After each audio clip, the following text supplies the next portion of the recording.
Hello there, and we are live. Hey, ladies and gentlemen, wherever you are, it's Tony Cloud Gunner TV again, and of course, I got the usual suspect around here, but this time, joining me, in the watch along for the first time is, my right hand man on this channel, and of course, it's Ron Maguire. Ron Maguire, welcome to the show, my brother.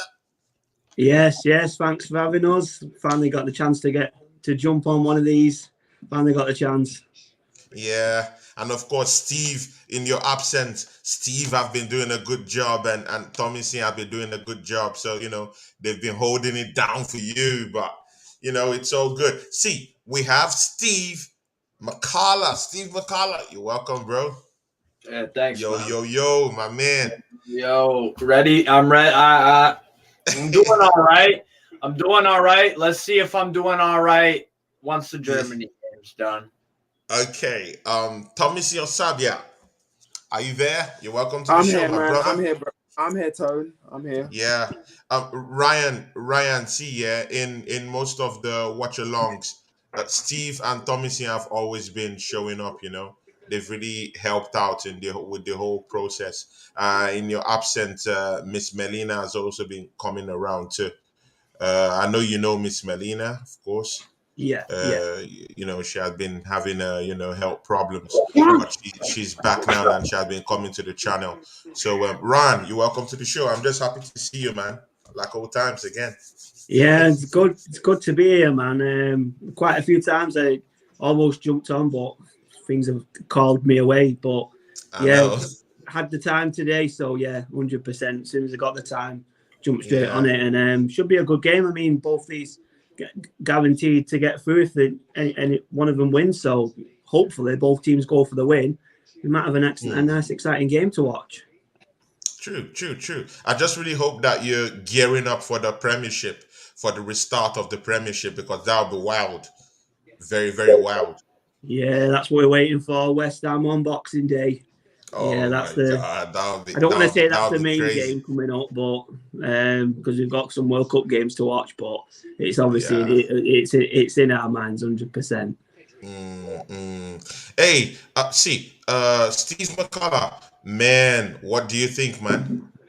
Take us through what you think in this game. Well, we had an early chance, and Keylor Navas made a brilliant save, so that's probably a sign of things to come, to be honest. But you know what? This is what it is. It is what it is. Thomas Sabia, what do you think? Japan versus Spain. Where does your loyalty lie? I'm gonna go 2-0. I'm gonna go 2-0 Spain. I think Spain will have too much for Japan. Japan are a good side, but I just think Spain will edge it 2-0. And for Costa Rica and Germany, I'm going for 1-0 Costa Rica. Germany are just. I can't even disagree with you. I'm going 1-0 Costa Rica for my prediction. I can't even disagree with you. What do you disagree with?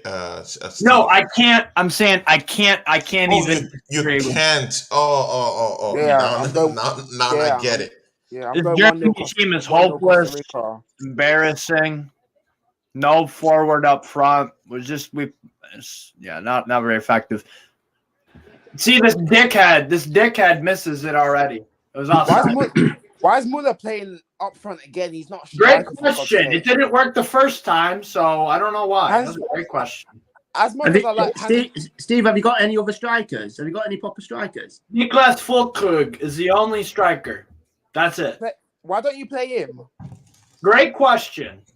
That's a great question. What's Hansi Flick think? I'm a fan of Hansi Flick. He's a top manager, but why doesn't he play him? Because since Werner's injured, why don't you play that striker you mentioned? And Kai Havertz is a midfielder, not a striker. So I'm going 1-0 Costa Rica.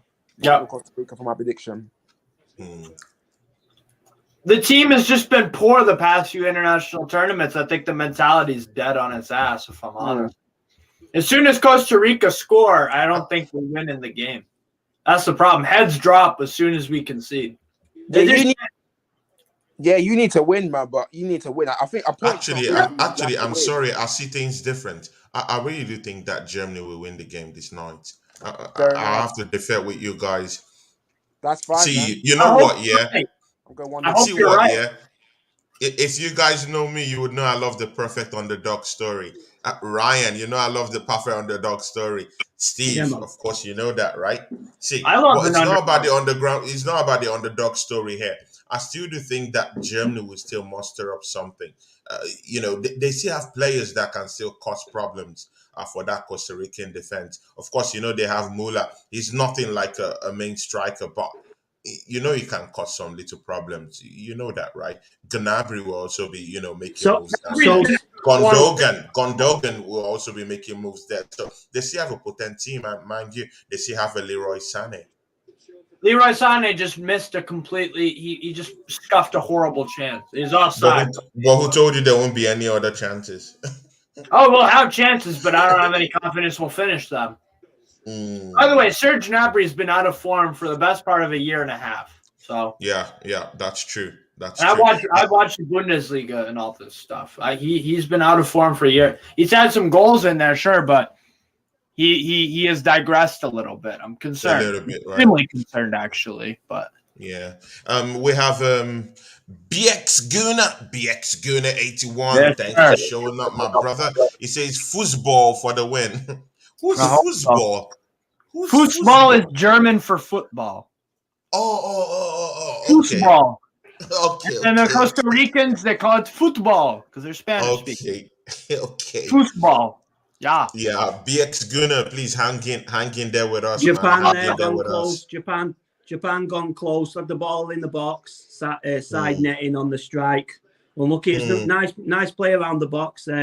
Spain gave it away in defence. Nice pressing from Japan. The passes are very good, but yeah, the last shot at the side netting. I was going to say before, Spain had it in the box. Morata had it at his feet for about 10 minutes. Got tackled. Yeah.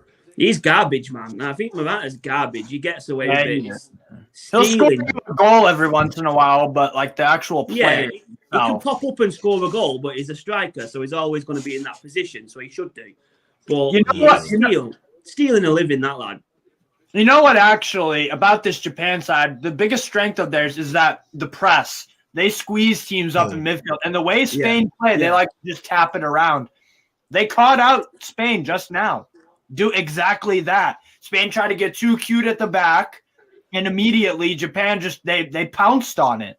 So they pounced on it, right? So I think, and of course, that's what you get when you have quick wingers like Asano. Asano will cause damage there. When you have Asano and you have other players running in deep, through the channels like that, in the counter attack or in a break, any which one you want to choose. Or Germany. There's always going to be problems.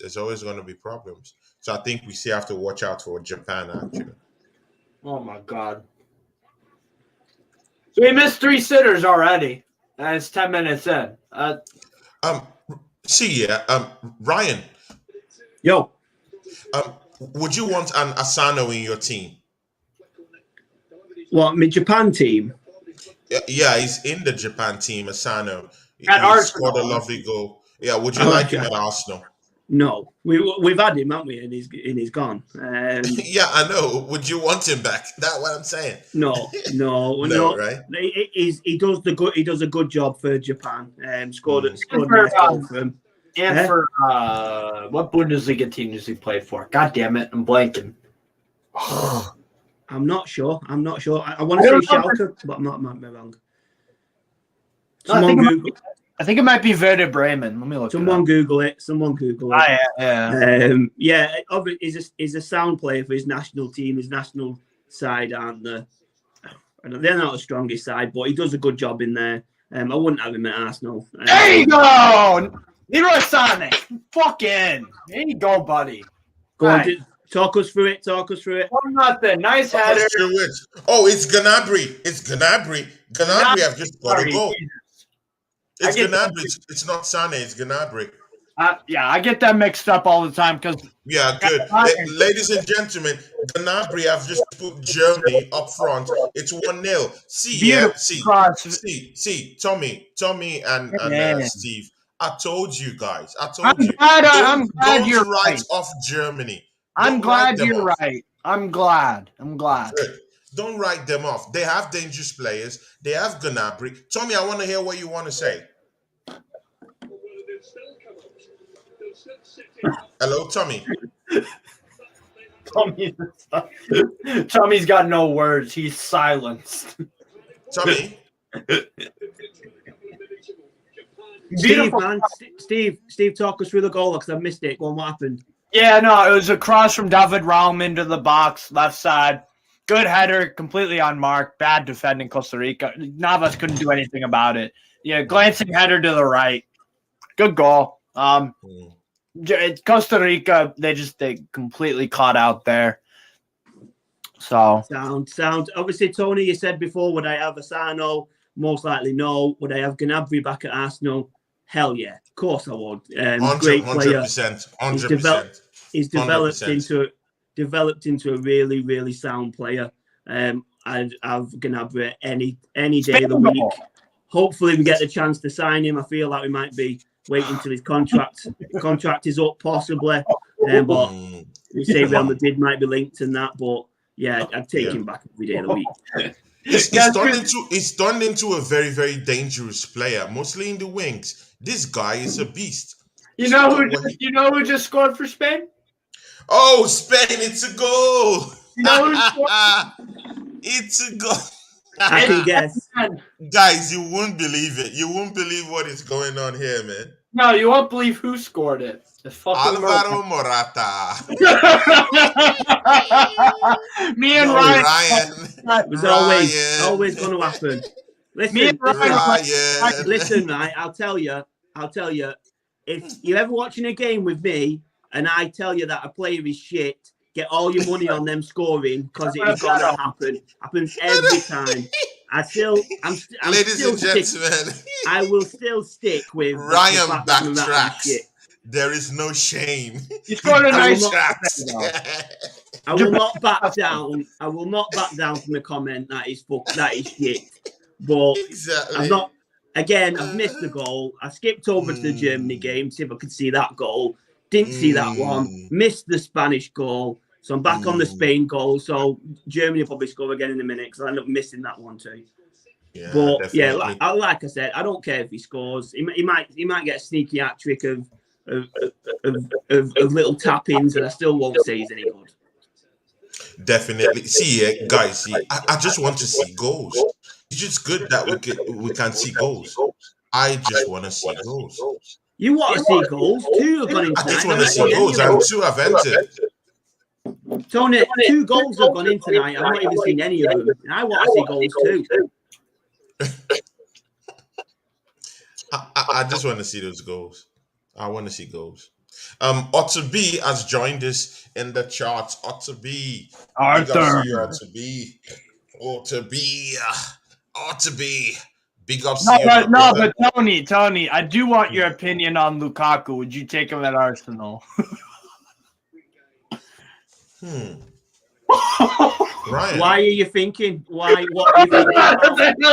What are you thinking about? No. See, normally I won't take him. No, Tony, listen. Tony, stop talking. Steve, I'll answer for Tony. No, we will not take Lukaku. Oh, save Navas. We will not take. Go on, Steve. Go on. What's happened? Tell us through it, man. Goretzka header, brilliant cross from the right from Kimmich. Oh my God. Really good save, though. Goretzka header, Navas, good strong hands, batted it away, corner Germany. But yeah, no, Tony, whoa. Don't go down the Lukaku path. Don't even think about it. Hey, what did I say? Ryan is answering it for me. I said no. Ryan is helping me to continue. Ryan, you were saying something. Yeah, don't even. The thing is with Lukaku is that he's got the build for it. He looks like the perfect striker. He had a season about 4 years ago where he was on top form, and he's been dire ever since. If you could get the Lukaku of his Everton days, yeah, but not anymore. Not a chance. No, not a chance. Yeah. See, yeah, I totally understand that. But you know what? Yeah, would you take a Lukaku instead of not getting any striker at all in the general transfer window? No. Lukaku would cost them decent money. Exactly. Chelsea selling a rival, that costs a lot of money. And you know what? Also, the other thing is, name me a successful transfer that Arsenal have made of a Chelsea reject or a Chelsea player that's out the door. Can you name one? I agree. Peter check. No, I don't agree with that. To be honest, I couldn't understand. It was just decent. I can understand you saying it, and there is an argument. Was that a free transfer? I don't know.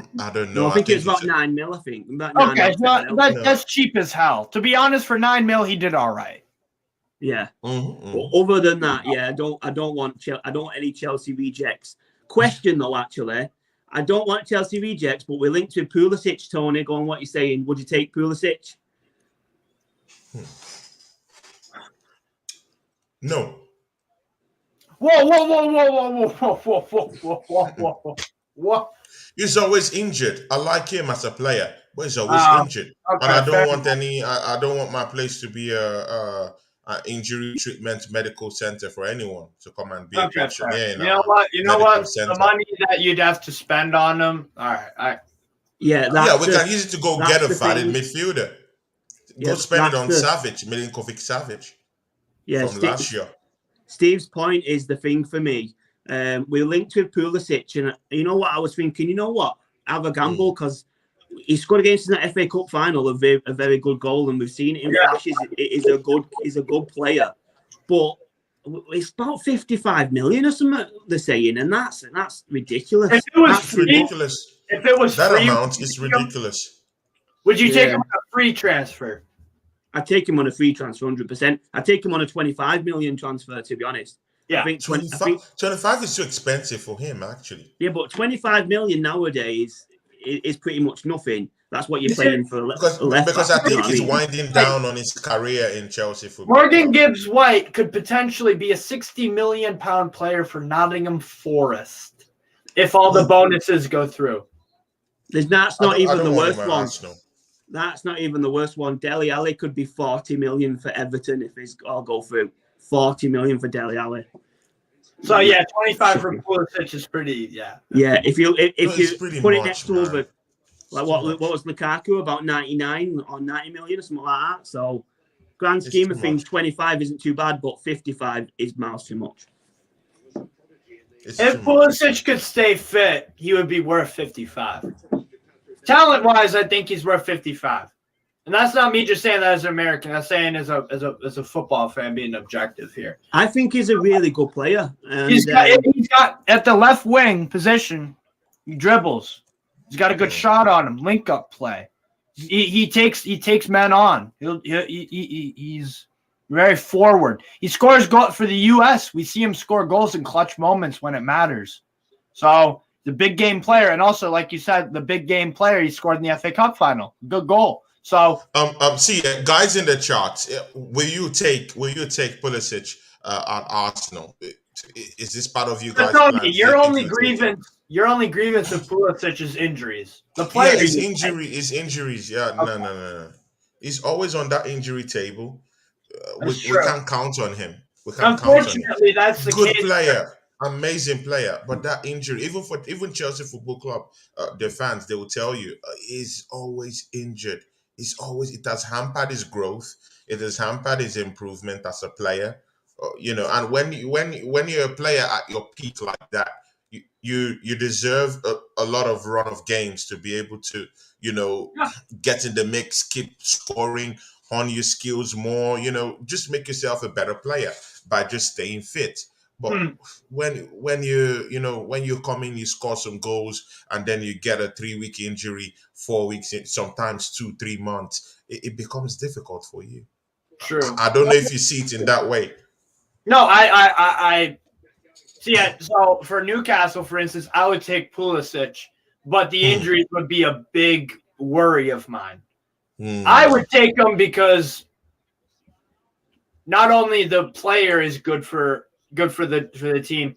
Marketing wise, we would make a lot of money off shirt sales in the US.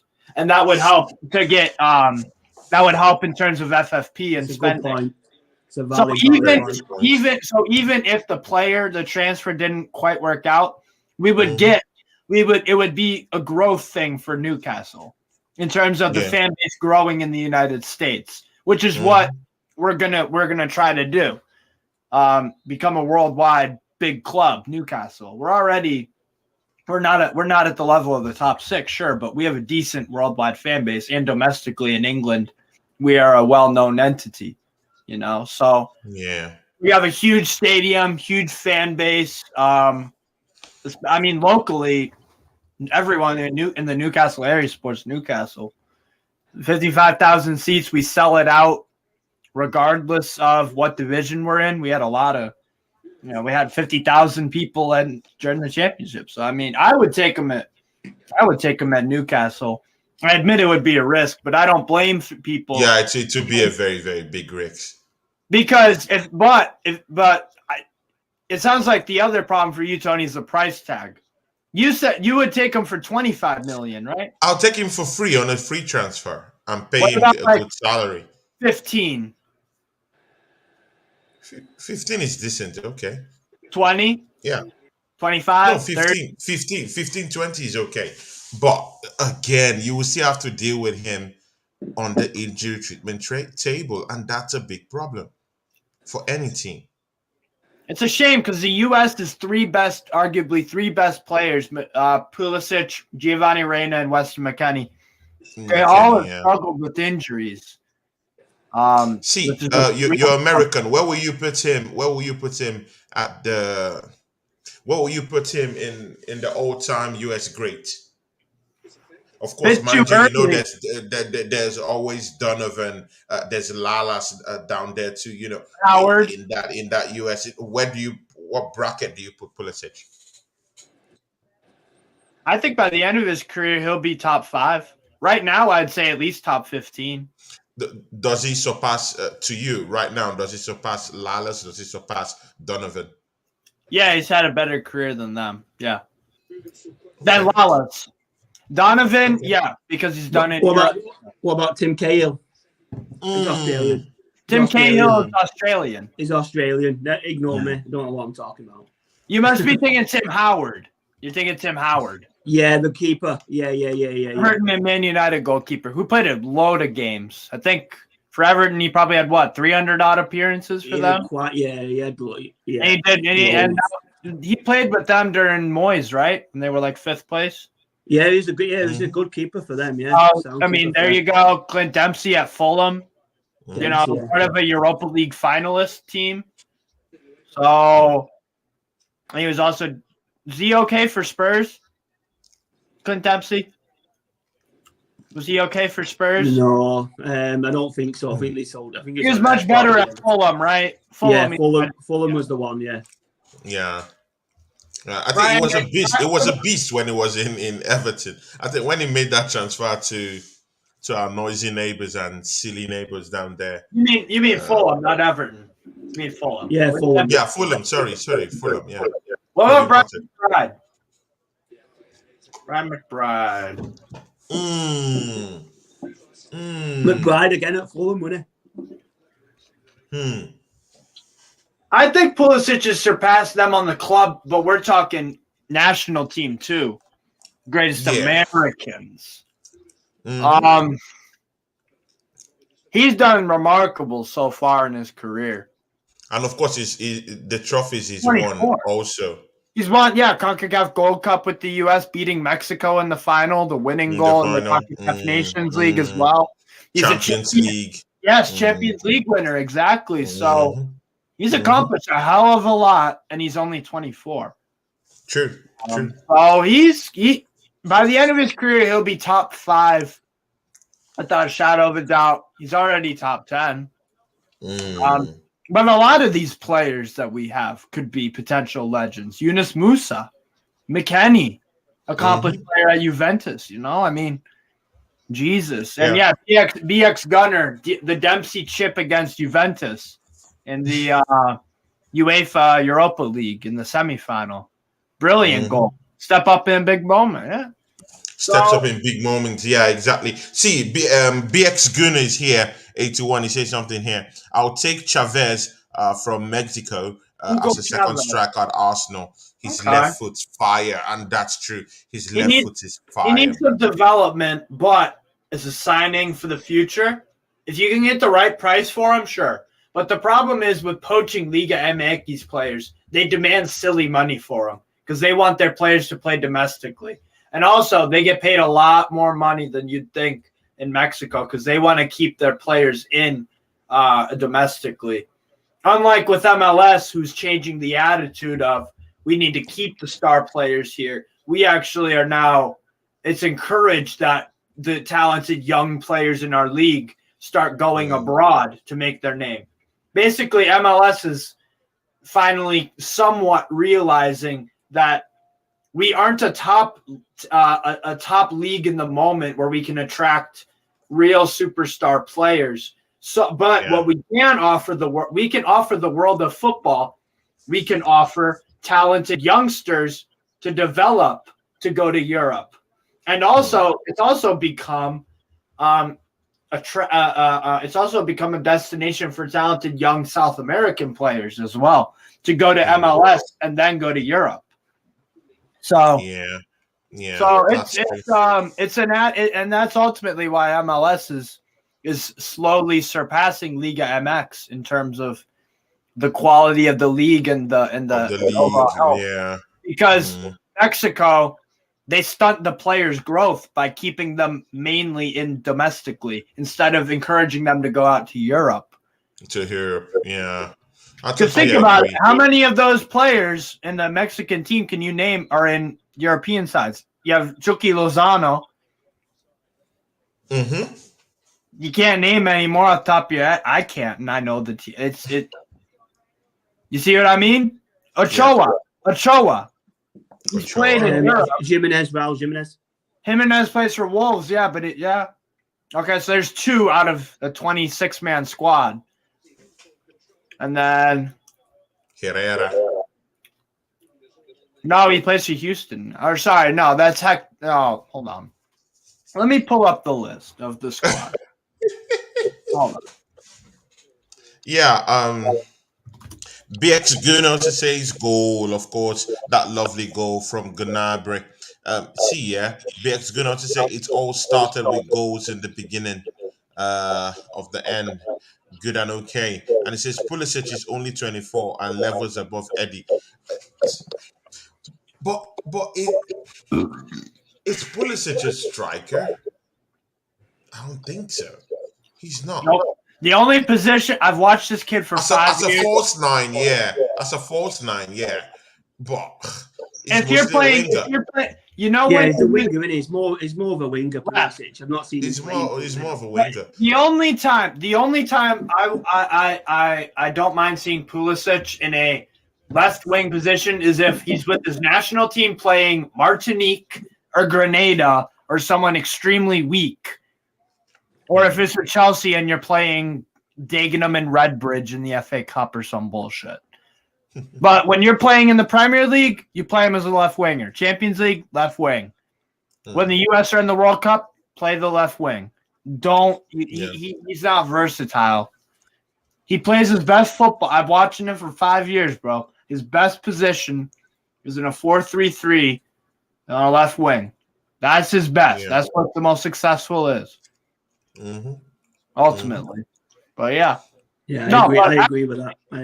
Actually, to prove my point about this, in terms of the players in Mexico compared to abroad, what actually really matters is the older players. So Hector Herrera plays in MLS, Houston Dynamo, 32. Raul Jimenez is 31, plays for Wolves. The upcoming generation, you've got 2 guys at Ajax who are 24 and 25, and Edson Alvarez and Jorge Sanchez. Then you've got Gerardo Arteaga at Genk. Then you go to Pineda, who's playing for AEK Athens. Eric Gutierrez at PSV Eindhoven. Everyone else, though, besides Andres Guardado, who's 36 years old, he plays for Real Betis. Everyone else is domestic based. Okay. Johan Vazquez plays for Cremonese in Serie A. He's 24. Yeah, 24. But so not many players are actually getting out there. The older players, some of the older players are in Europe, but the upcoming generation are not encouraged as much. As possible to go out and play in Europe. Where does Chavez play, BX Gunner? But see, again, I really do think it has to do with the recruitment in Europe. The recruitment in Europe doesn't look at the United States of America as a Not yet. as an effective place to actually get signings. It's growing slowly. Slowly. Paxton, for example, Paxton Aronson just signed from Philadelphia Union. He's Brendan Aaronson's brother. He just signed to Eintracht Frankfurt in Germany. So, in Germany, right? Yeah, Tyler Adams came from MLS as well. Mm-hmm. Weston McKennie, FC Dallas Academy. What about Tim Howard? Where did he play when he was in the US? Played for Colorado Rapids. He played for. Who else did he play for, man? Fucking hell, I'd have to think about that. But you'll classify him as a US legend, right? Oh, Tim Howard. Oh, absolutely, man. Okay. He's up there with Tony Miola. Yeah. Casey Keller. Mm-hmm. Yeah, Tim Howard, Casey Keller, those guys. We've always like goalkeepers. Ryan, this comment from BX Gunner. Do you clearly agree with it? I think we've got comparisons from different positions. So you want to tell me that Jesus' levels than on Ramsdale? It makes no sense. So they're two different positions, but I do agree actually. I'm calling the comment, but Pulisic is a better player than Eddie Nketiah for me. They're just at two different positions. So you bring in. Then again, if you're bringing a sub on to score, you're going to bring a sub on to assist or create the goal. So off the bench is better than Nketiah off the bench. I agree. Yeah, Pulisic coming off the bench is. That's the way you could frame what. They are different positions, but Pulisic is dangerous. He scored He scored yesterday. He scored yesterday or day before. Was yesterday? No, day before. So even if he's off the wing, he's still grabbing goals. So forget about what I said at first. Yeah, I completely agree. By the way, BX Gunner was wondering where Luis Chavez plays. He plays for Pachuca in Liga MX. So there you go. He plays domestically for Pachuca. Pachuca, yeah. Ryan, do you know who I'm just seeing in this Costa Rican team? And it's taking me back to those days when Arsenal was just Joel Campbell. Oh my God! Seeing Joe Campbell is 30-year-old now. Is he 30 years old? He's a 30-year-old guy now, man. He's not. No, it's shocking. And he's in this Costa Rica. He's currently playing right now, man. So So I don't know if you remember. He's on 30. I hated Joe Campbell straight away, because before he put an Arsenal shirt on, I hated him because apparently, this is pretty much stone cold true. We went for him at the beginning of the window, maybe like a couple of weeks before, to get him in straight away, and he held back because he thought he might have got a transfer to Man United or Chelsea or whoever. Not City. I don't think City were there then, but it's like he was waiting to get that transfer for United, and then it went weeks on. That transfer never materialised, and he came to Arsenal. No, mate, get out. If you're waiting for someone else, I don't want you. I want you to come to United. I want you to come to Arsenal because you love us. Like if Arsenal tomorrow said to me, "Do you want to sign for us?" I'm there.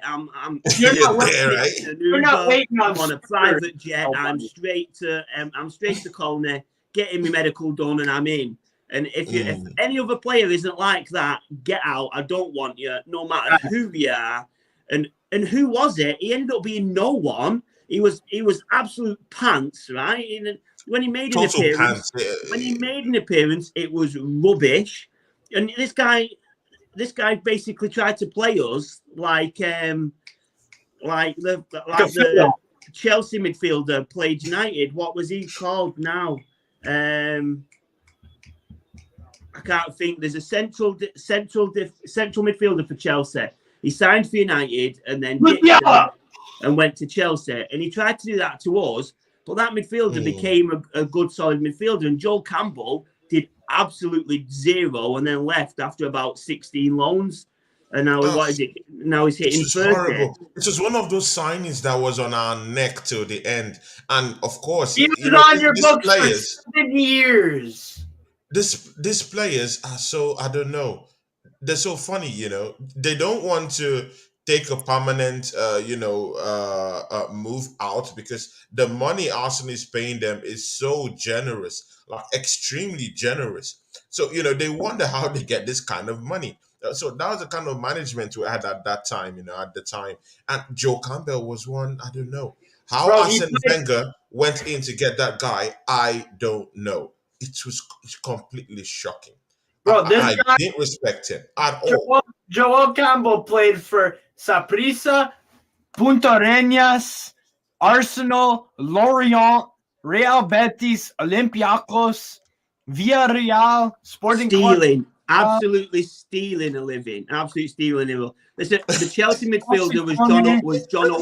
Ryan said absolutely stealing a living. Stealing a living. Listen, the Chelsea midfielder was John Obi Mikel, right? John Obi Mikel signed for United for about 12 million. A month later, he goes to Chelsea and all that stuff. So basically, that's what Joe Campbell was eyeing up to do with us. He made agreements with us, but was looking for other offers, other teams, better teams in his view. I don't know where he was getting that from because he wasn't even good enough for us. Never mind teams that were higher in the league than us at the time. Yeah, I don't know, man. Even Real Betis, man, that's miles above his level. I don't know what they saw in him to sign him. Yeah. Miss Melina in the chat. Oh my God, Miss Melina. Joel Campbell, the Costa Rican Freddie Super chats from Miss Melina. Miss Melina. I'll be right back. Yeah. Poo. I gotta get some. See ya, guys. Miss Melina was supposed to be here with us today, but of course, she's doing her rehabilitation and her physiotherapy because she needs to get more better, and me too. I really need her to be, more strong or stronger. Miss Melina is a stronger Tony Cloud Gunner TV. She's a friend of this channel. She loves this channel very well. And apart from her loving this channel, she seeks to help. And me too. I want to do lots of shows with her. She's that person that I want to do lots of shows with because instantly I really understand her kind of person. So whenever we're talking football, there's this kind of psychic kind of connection me and Miss Melina have. It's just easy to talk football with her. Thanks for the super chat, Miss Melina. See, Ryan, I think when the show starts up again, Miss Melina should come join us at the Ron and Cloud show. Yeah, definitely, man. Definitely. 100%. Have you had an interview with her before? No, not yet. Okay. It to be fun. It to be fun because she too. She's a hot tackling kind of lady too. So your style and her style will really match too. Is she Arteta in or Arteta out? Oh, she's a positive gunner. We're not that much. We're a dying breed. But listen, right? She's a very positive gunner. No joking aside, we're top of the league. We're absolutely flying, and we still have to ask that question: do fans still support the manager? We're sitting top of the league. How can you not support the manager? And it's like exactly. It's a ridiculous thing to say, but we have to say it. I just have to mentally prepare myself for if a gobshite's coming on the channel. Do you know what I mean? Like, it's like if someone's deluded, if someone's coming on. So listen, if you're like, I'll preach for a minute, So if you're Arteta out, that means you don't believe in youth. Yeah, you don't want us to bring the youth through. You don't want process, you want instant results, and that's very hard to find. Quite the majority of the people want instant results. I can't argue against it, but Tottenham have gone for instant results in getting Conte, and I honestly thought they would come because he's such a high-profile, high-quality manager, and it doesn't look like it's going to go that way. And I'm not saying that because it's Tottenham. I'm saying it's the obvious example at the minute, mainly because hand on heart, Conte is a very, very good manager. But look at United; they had the chance to sign Conte. They've said no because they've not gone for instant. They've gone for a squad rebuild and to bring the youth in to completely redevelop the squad, and that's with Ten Hag. That's what they've gone for. So. If you want the instant over building the youth, getting a team that can last for nigh on a decade, Arteta in every day of the week. Arteta in every day of the week. Tommy Sabia, you muted your stuff. I was calling you, you didn't answer. You were watching away. You were watching the game away. I was helping and your commentary was also coming into the show. So double. Oh my God. You were not just you didn't only just shut your stuff off. You were also playing the commentary. But you know what? You're welcome back to the show, Tommy Sabia. Also, man. I had to help my sister with the food shopping, and I was helping my sister with the food shopping. Yeah. I get that, bro. You're welcome back. And of course, Chelsea Dan, back to the show again. Ryan. Your nemesis is here, Ryan. Costa Rica have just gone very close. Keller, good effort, good save from Neuer. That was a chance from them. That was a chance. And it was a good header by Sane as well. Good header by Yeah. Ryan. Gnabry. Ryan. Yo. Your arch nemesis has just come into the show. Chelsea Dan is in the show. Your arch nemesis. You know, you guys got that Batman Joker kind of thing going on, you know.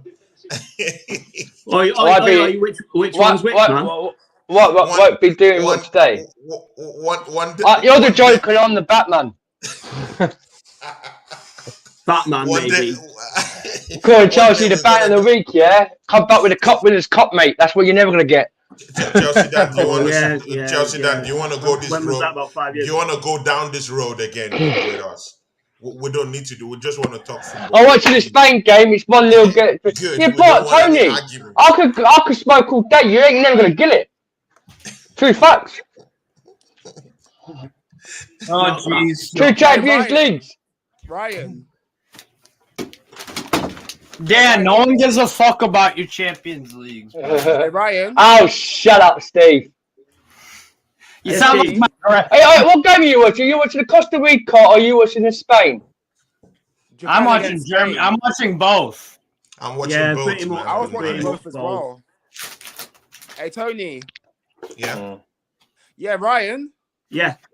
What you said about Arteta, like for me, like, I was Arteta out because he's a rookie manager and we finished 8th twice and 5th. Like this is Arsenal Football Club. We shouldn't have been finishing 8th twice and 5th. And we should have been sacked for me last season. And I never wanted him after Emery. I wanted Ancelotti. I wanted Enrique, Conte, Simeone. I wanted top managers or Poch, not Pep's waterboy. Let's be real. None of us. I didn't want Arteta, but obviously he's proved me wrong. I can't say Arteta. I can't be Arteta out now. I've changed my point. I've changed my view on him because I didn't want him, like, because he's a rookie and we're doing well. Like, he's still for me. He's still a rookie. Let's be real. He's still a rookie manager. He's not like an elite. Let's be real. Still a rookie. But yeah, he's proved us wrong. But like I said, I never wanted him in the first place. For me, no. Listen, honestly, that point's valid because I didn't want him either. I felt like we went for the cheap option twice. Yeah, a rookie. Yeah, I feel like we went for the cheap option twice. We went for Emery, who didn't have a job. We went for Arteta, who wasn't an actual manager, so compensation was a lot less. I felt like we kind of copped out with both. People forgot that. People even forget that we went for Ljungberg. Like Ljungberg was also, he was interim. Ljungberg was a caretaker. He was interim though. Freddie was interim though. Yeah. So Freddie was out of his play depth him. anyway. I love Freddie, but he was just out of his depth. Freddie, he was just way out of his depth, innit? So, and I didn't want him to ruin his legacy. Like the job was just way too big for Freddie, though. That's the thing. I don't want him to ruin his legacy because he's a legend. Arteta's not even an Arsenal legend. Let's be real. No. He's an Arsenal player. Boy. Right, what channel you watch the Costa Rica Germany game? Because I can't find it. It's not on BBC One or BBC Two. It's on like ITV4, the only games is on ITV. ITV4. ITV4. ITV4. Yeah, right. I was watching it on my phone, so yeah. Because it's just Spain and Japan have gone. It's just 100 minute, nearly half time. They've got a corner, and I think after this corner, it'll be they'll blow the whistle. Right? Mm. Yeah. They're very disengaged. 46 minutes now. Added in. See, Ryan, there's something here. Boxer Ishaku says here. He says if Pulisic can stay fit at Chelsea, Dan, this concerns your football club, and it says if Pulisic can stay fit, why not? We'll take him as a backup. Come off the bench, 10 to 20 minutes, get the job done. Ryan, do you agree with Boxer Ishaku, our friend here? Now, listen. Obviously, we've spoke about Pulisic, but we've got a Chelsea fan on the channel, so perfect. Dan, how do you rate Pulisic? And honestly, how much do you think he's worth? And would you sell him to Arsenal? It won't go Arsenal. It's not going Arsenal. There's been talks about Borussia Dortmund going to Dortmund to be part of exchange for Jude Bellingham with part of half of the money. So if any chance, if he's going to go to any club, Boxer mate, he's going back to Borussia Dortmund, mate. There's talks about it. We've got the Chelsea Todd Bowley's has now officially signed Virgil from RP Leipzig, paid a release clause on him, and now we're in talks with Borussia Dortmund to do a part exchange for Jude Bellingham. We're including an offer with money and the player himself to get Jude Bellingham at Chelsea Football Club, and that's going in talks, and hopefully after World Cup in January we'll see if, because Pulisic was going to Borussia Dortmund. He's come out and it's a statement that after the game, the game the other day when didn't you Steve? Against you won 1-0, didn't you? After that game, he came out in a statement that he told Todd Bowley he wants to go back to Borussia Dortmund. No, he didn't. What are you talking, bro? He's been injured. He got injured. He got injured On a Chelsea website official, when you go to a Chelsea official, where Pulisic just come out, it comes out. He said after the game, after the USA game, he was going back to Borussia Dortmund. I live in America. I think I would have heard this news. I live in Steve, America. If he's a Chelsea player, it's not a Met. It's not. He don't play for America.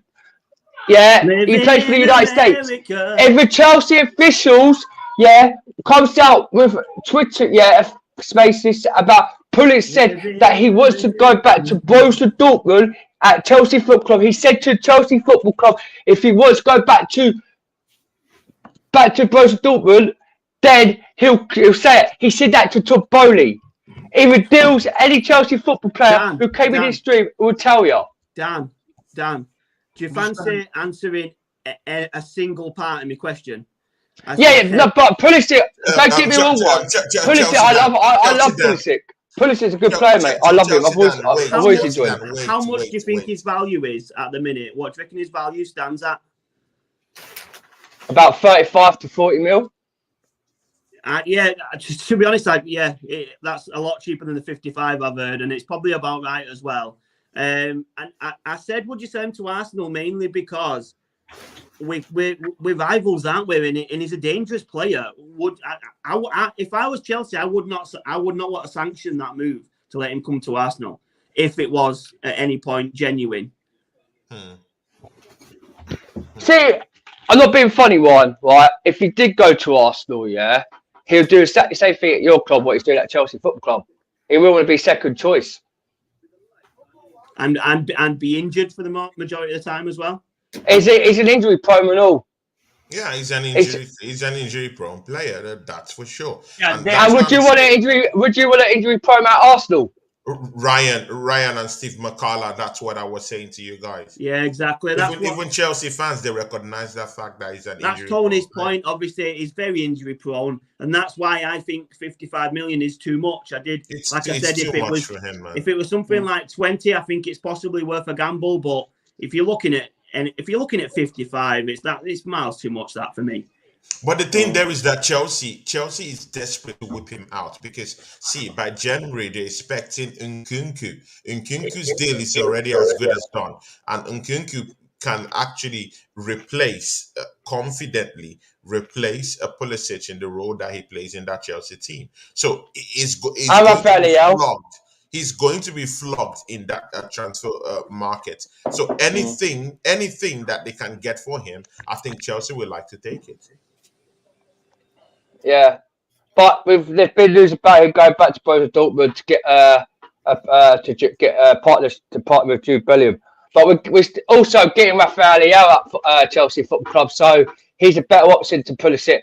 But with Pulisic, yeah, as you know, he's an injury prone, and he could play like at least about 4 or 5 games for you, and then you won't see him for like less than 2 months.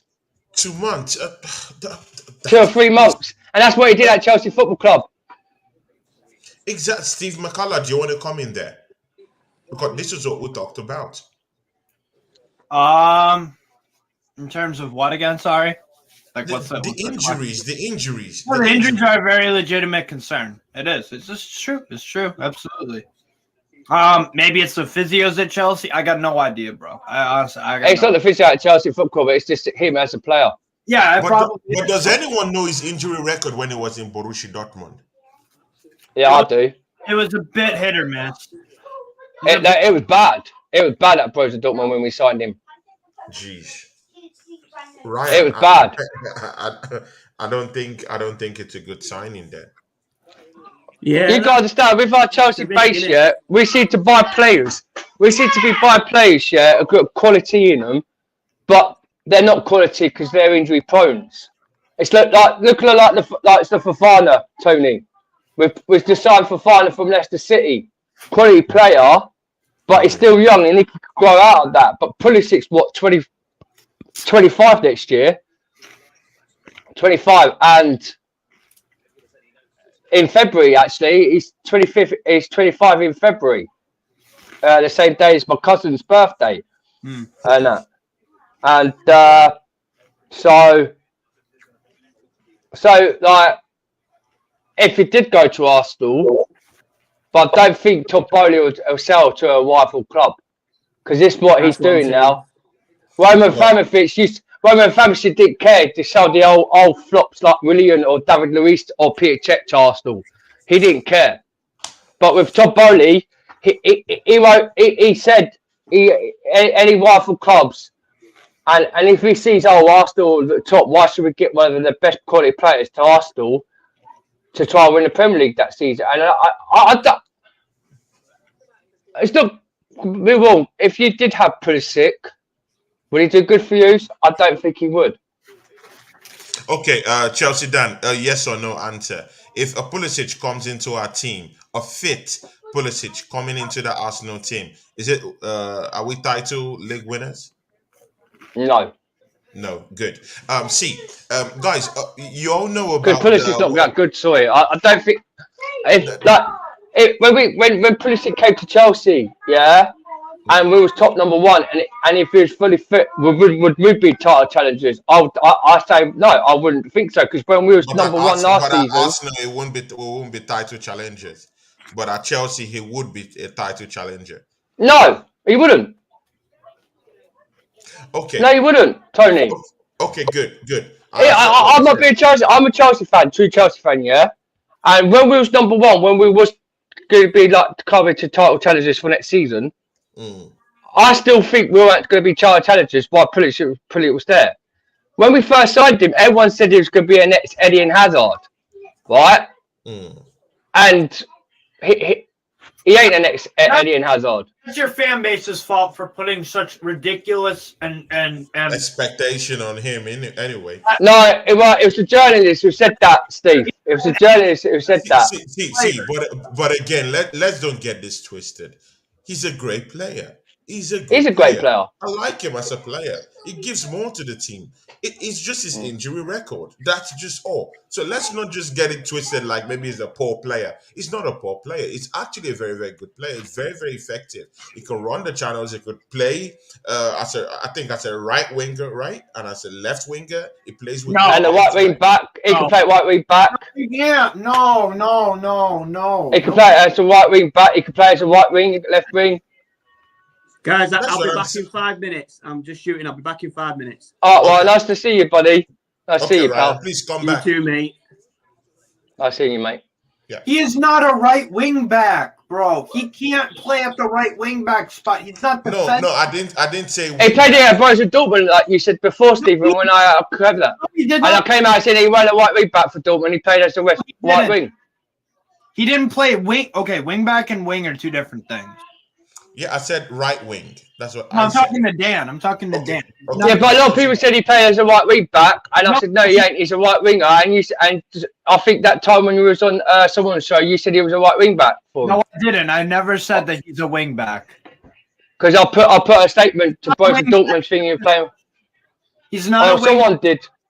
I've watched him for 5+ years. He's not a wing back. Don't play him as a wing back. If you're What? I know he ain't a right wing back. I know he ain't, but he can play there.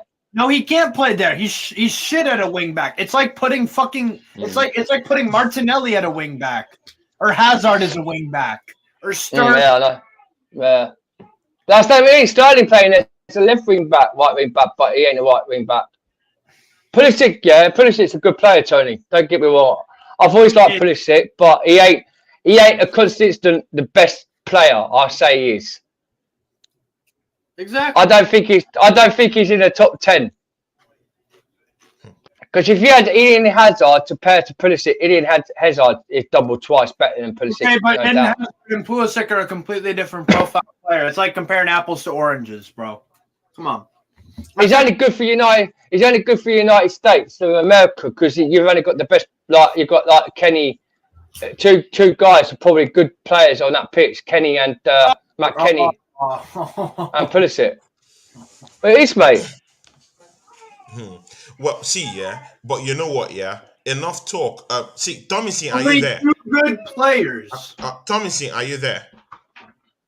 Yeah, man, I'm here. Okay, Tommy, you're there. Chelsea Dan, you still there? Good. Now, see, yeah. Now, see, there's a scramble going on in the Serie A. As we all know, last week, the whole board of directors of Juventus Football Club, including club legend, Neved? Neved, all of them, they all actually resigned, from the club board management due to corruption and discrepancies in their account and in their bookkeeping. So that's evidence of money laundering and all sort of corruption you can ever think, coming out from Juventus. It's still under investigation anyway. So they're checking all the stuff and checking their books. But you know what? With a great thunderstorm comes great opportunities. Now their players are all up for fire sales down there, and we're getting news. Like you can see this comments down here. Guadrado, who also plays in I think it's Colombian International. No, that's when we're talking about Mexico. That's Andres Guardado. No, that's Guadrado.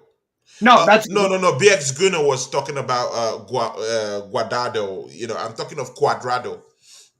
Oh, but he plays for Juventus. Yeah. So he's there. This guy is there too. Vlahovic is also there too. Mind you, Rabiot is also there too. See, in this scramble, Steve, I'll come with you first. We'll go to Tommy C second, and of course Chelsea Dan third. In all this, with all these players all up for a fire sale down there in Juventus, Cuadrado, Vlahovic, Abdul Rabiot. Do you think you need any one of those players or any other players down there in Juventus? Mind you, they also have a Locatelli. Do you think, with the whole scramble, that it's possible Juventus for will your find team a to way get to any get more? out of it. Juventus I will love find a way. Locatelli, man. He's a baller. I would love Locatelli. Steve. Juventus always, bro. These big clubs always find their way out of these big scandals.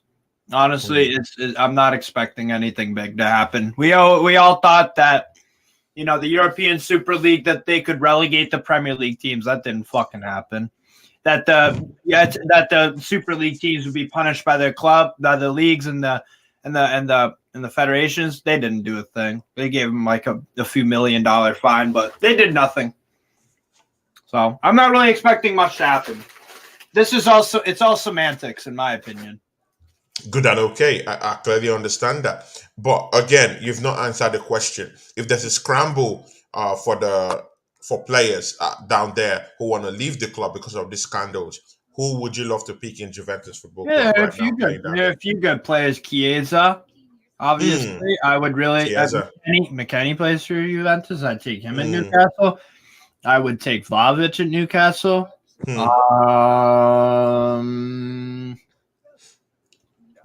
The wingbacks, both of them, too old, washed up. No thanks. Okay. That's decent. That's a decent one. Tomisio Sabia, who would you love to take? Of course, when the scramble for the players in Juventus finally come out in January. I'll take Vlahovic because we do need another striker. I'll take him. I'll take Locatelli. Okay. I'll take the baller as well. I think but Locatelli's form hasn't really been magical. I understand that, bro. He's still a quality. Dybala's at Roma. Take him. Yeah, Dybala's at Roma. Dybala's at Roma. He's at Roma. Yeah, Dybala left Juventus for Roma. And it was given a heroic welcome down there in the city of Rome. There, it was like a god. And they paid him cheap. And they bought him cheap and all. And they bought him cheap. You got him for free. Yeah. But please, it's Tomisin Sabia's turn. Please, Tomisin, please, no one should. No, it's cool. It's cool, man. Don't worry, guys. Don't worry, it's cool. But like I said, I'll take Locatelli and Vlahovic because we do need a central midfielder, another one. Because Partey's injury prone. Sam Bisha's not it. He's just not up to it for me. And Patino's obviously on loan, and I love Patino. But yeah, we need another. I'll take Locatelli and Vlahovic as well, because obviously we do need another striker. Because Nketiah is not good enough. Balogun is the future. I want to see him. Obviously, he's going to come back next season. So we do need another striker and a central midfield. So I'll take Locatelli and Vlahovic, man. And Vlahovic from that Juventus scramble. See, Chelsea Dan, is there any of those Juventus players that you're eyeing actually right now with this scandal that just came out about their board members peppering the cracks and laundering money through Juventus Football Club and lots of discrepancies in their books in terms of accounting and accounting principles and bookkeeping? All of them are shambles and lots of conspiracy down there. And of course, players would love to leave Juventus Football Club by January because of those things. So what do you think? The scramble for the players down there, Cuadrado, Locatelli, Vlahovic, we've got Dennis Zakaria. Can any of these guys make that Chelsea top first 11? We've got Dennis Zakaria from Juventus already on loan, and he's a quality player. The best player I would like to bring back is Cuadrado. Colorado. What? Oh, what a goal! Japan. Yeah. Goal. Asano, great strike. 1-1. Well, for Germany and Costa Rica. It's a goal. It's a goal. Japan. It's a goal. Japan won. Spain won. Yeah, Japan have just scored a great goal. Japan have just scored. Spain playing about at the back, trying to pass it out. You'd think they had the players, but obviously not. The pressing again from Japan was top quality, but it was. I said Asano, but I was wrong. I think it was Dawn with the goal. It was a great strike outside the box. Quality goal. Japan are a serious team. I'm telling you right fucking now. They're a good Good team. Good side, Japan. Dan, I would like you to explain how on God's earth is Juan Cuadrado, who's declining heavily. He's 34. Why would you want him at Chelsea? Because he's been a Chelsea player. I used to, and when he was playing for a ring for us. Do you want Bertrand Traore back because he used to play for Chelsea? No, not Bertrand Cuadrado. But Cuadrado could play in that right back position, and he's good. He's declining in a league that you would call weaker than the Premier League. Well, why, Steve? Because his defenders just ruin the players. That's why they're all injury prone, mate. No, it's because he's 34. That Ronaldo's 38 and he's banging goals in the in the America World Cup. What's that, mate? What does that tell you, Steve? Thiago Silva's 38 as the best centre back. He still scored goals. What about Koulibaly? Right, let's talk about if you're saying 34 years of age. There's loads of guys of 34 years of age, still play football and still score goals. On Cuadrado, not anyone else. We're talking No, about but you're talking about players, Cuadrado's 34 he's face, He's still a quality player, mate. No, he's not. I watch Juventus almost every single week. It's not going to be good for Juventus because all Juventus are poor. They've been poor. That's why they're in a bad situation for me at their football club. Japan, that's why they sacked off the manager. Japan again here. They've scored. Oh my It's God. 2-1 Japan. Yeah, 2-1 Japan. Get it Go. there. Oh my God, Japan! Oh my God! Oh my God! Oh it could God, be. Japan! No, Oh my God! They might be You guys checking. have to be kidding me. VAR might be checking the goal if it came off the line. If it was a goal kick or not. Oh right, yeah, because it looked like the chance had gone. So It looked like the ball was on the line, don't it? Right, here we go. Here we go. Got highlights here. I hope this hasn't gone out. I'd love Japan to beat Spain. In it. Wow. In it. Right, let's have a look. See, this is what I'm telling you. Spain, Japan are extremely underrated. It's gone out. It's gone out. No, they can beat anyone. Don't think it's got. I think it's gone out. Yeah, it's hot. Yeah, it's gone out. 1-1. Disallowed. If Japan win this, Japan go through as group winners. Yeah, they do. Yeah, it'd be a nice result. Yeah.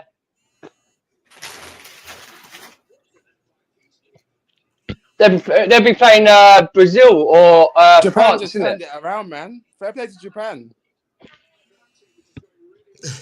Man, it's offside. It's offside, man. It's offside, actually. Yeah, It ain't offside. No, it's not offside. It came off. It went past the line. Yeah, so it's a goal kick. Spain will still go through. Spain will still go through with a point anyway, man. But with Japan, they need Costa Rica and Germany to draw if they was to get a point. Japan, they need Germany and Costa Rica to draw. Well, that's close, though. One, it's quite close, 50-50, isn't it? Yeah, that angle wasn't good there, the far away one. But the angle, there's an angle where it's close, and do you think it's offside? There's a closer angle, and it looks like it's gone out for me. But do you think it's offside? Yeah. It's not offside. It's not offside, Tommy. It came off. It went off the line for a goal kick. I know it went off the line, but let's see the VAR. The ref needs to check the VAR first. Let's see it first. I think they should do it a bit like a goal technology where if the ball's touching the line and touching off the side of the. Yeah, exactly, Dan. Exactly, bro. Yeah, I thought they had that though because they've got that for the goal. So if it goes over the goal line, they get a buzz on the watch or whatever it is. So I thought they had that for all the sidelines because why would they not? If they can have it for the goal line, surely they can have it for the rest. Yeah, that's true. What's the rest we do, man? Is it a goal or not? It's 2-1. Yeah, they gave the goal. They gave the goal. Get it. Spain are going out. And you know what? They deserve it. Yeah, can't get better to Japan. I think Japan. Oh my God! Oh my God! The goal is given. The goal is given. Yeah, oh my God! Given. Japan 2, Spain 1. Tanaka with a goal. Guys! This is no jokes. This is no jokes. Spain is second in the group as it stands right now. Yeah, the second. Yeah, Spain are second, but I think Germany have to win about 5-0 or something to 5-0. go above goal difference. It's something like that. So But Germany, Spain will still go through, but Japan can go through as group leaders. Yeah, as it stands, Germany are going out. Like they're still not great anyway. Germany, man. Let's go Germany and Costa Rica. 1-0 Japan Germany. will top the group. Is it 1-0 Germany? Yeah. Yeah. Yeah, it's 1-0 Germany. They need to pummel Costa Rica. No, but we're not going to, bro. This is what I fucking tell everyone. We're so fucking bad. We're so fucking bad, dude. Why Flick not playing that striker you mentioned to me? Well, Krug, he's coming on as a sub. Play him at once. What's wrong? I like Hansley Flick, but what's the matter with him? Play that striker, man. It's because the German generation isn't that good. He doesn't. Give him a chance. If Germany scores another goal, it goes by goal difference, and then Germany will go second.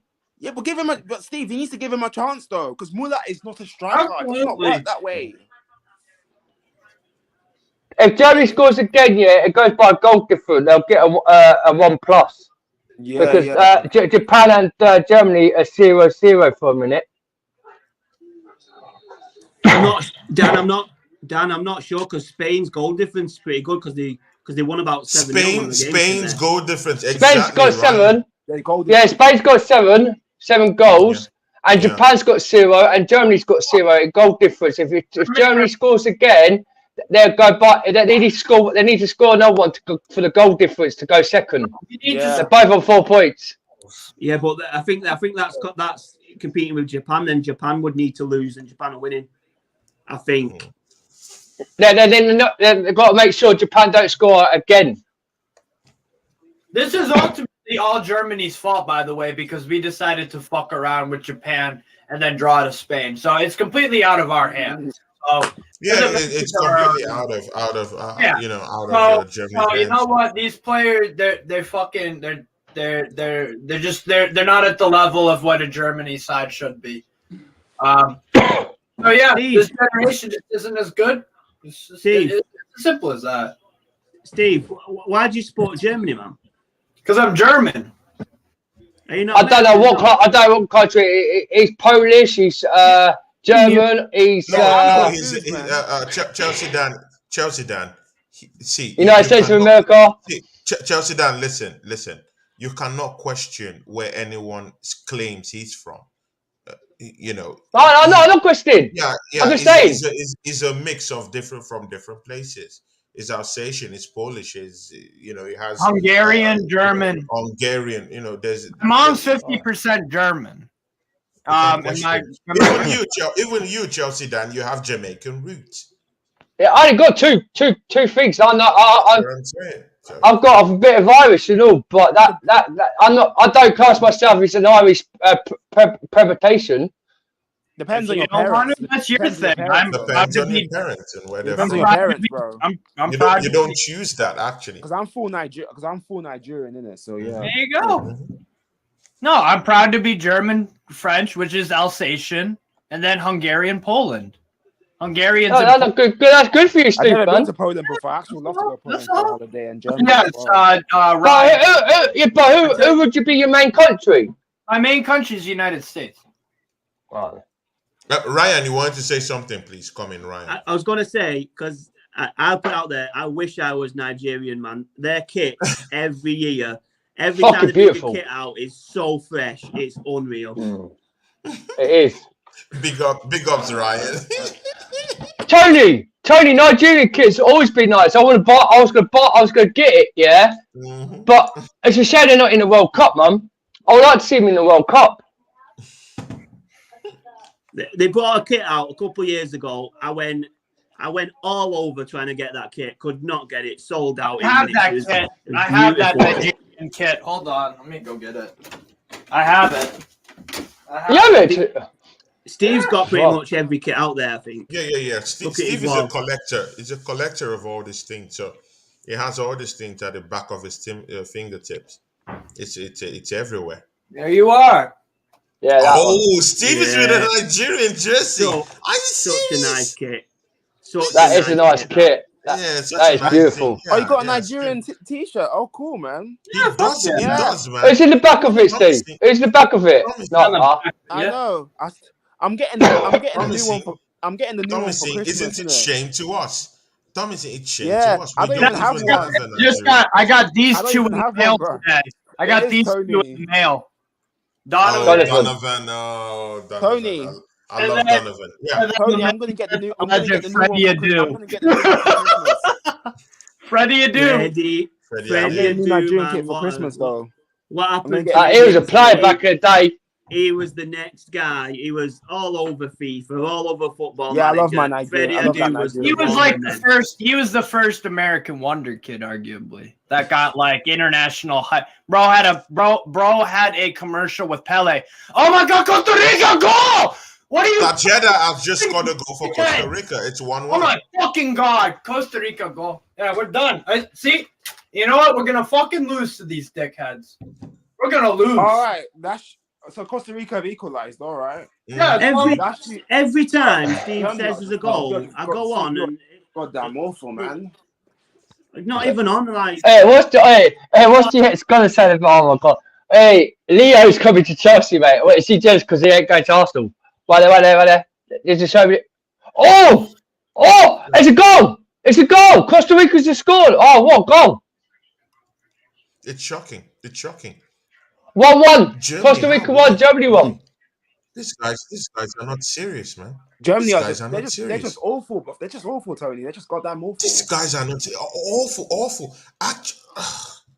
Awful. Oh, They're just an awful team, man. Germany hit the post there. Really That was awful, close. man. Germany went close there, inside of the That's post. why I now. didn't even, bro. That's Any why. other day that could have gone in. That was unlucky. That good effort. That's why when we scored, I wasn't even excited. You know what? Yeah. You know what? Yeah.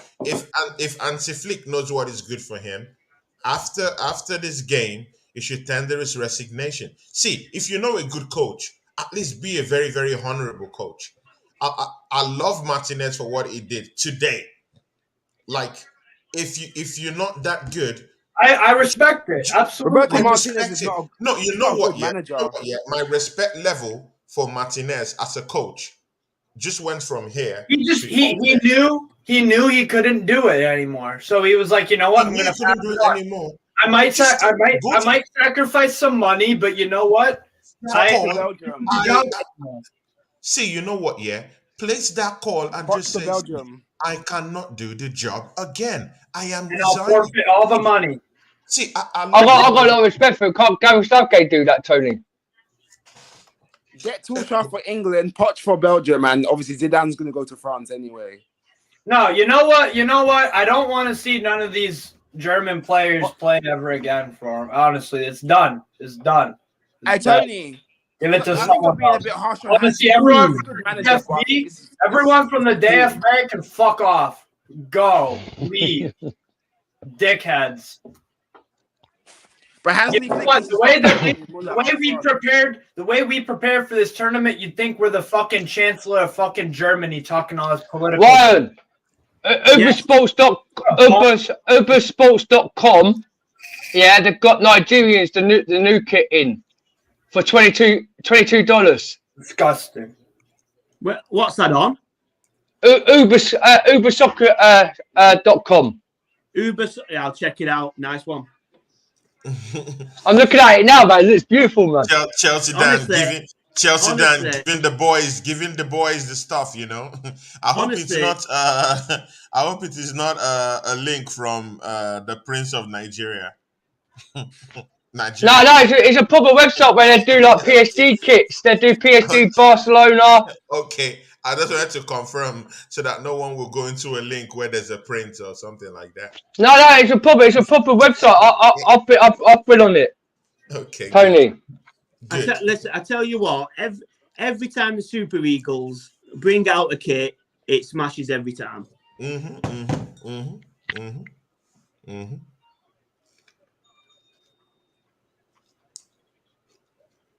God, so Germany I mean, just messed up this opportunity. You know what? It is what it is. These Germans, I don't know We what's move wrong. on. We move along with life. You know, it's just I don't know what's wrong with again them. missed another fucking sitter. Rudiger. He's a center back. At least he's fucking trying to make something happen. None of these other guys, they're fucking hiding. They're fucking hiding. Jesus Christ. When you What? should score We're in gonna bring goals. on Yusufa Mukoko, a fucking 19-year-old, to save the day. Awesome. Yeah. Guys in the chat, Disgusting. of course we have to read the Fucking chats, you know. gross. Luca AFC says, yeah, Germany going through. Well, you're wrong, Luca. You're wrong. I wasn't. DW Gary From Costa DWTT Rica. Gary says hello, Tony, panel and chat room. Guys, if you've not subscribed to DWTT, go subscribe to him. Great guy in this space, you know. Gary has always supported me, you know, big time. You see, when you see other people who owns channels and they're coming to support you, you know, it's all love, you know. And Gary, in whatever you're doing too, I have to come support you too, man. Just let me know. Big ups to you, DWTT. Gary in the house. And of course, my very, very great partner, Miss Melina. You know, she came to the show. I think she will be with us tomorrow for the Ghana match or for the last match tomorrow. So she should be joining us, Miss Melina. And she says, yeah, Tony, my brother, happy new month. God bless you. And of course, she gave us $6.99 Canadian dollars in the bank. Right. They're called Uber, but they've changed the name now, called Kitbag. All right. I've just ordered mine. I just bought it. Yeah, nice. Sound. Yeah, like I said, every time Nigeria bring a cat. They've got a white one and all. They've got a white one. Mm-hmm. Those Nigerian kids are cool. Even the training and the track suits, everything they bring on is just. Yeah, 30 quid. The old one.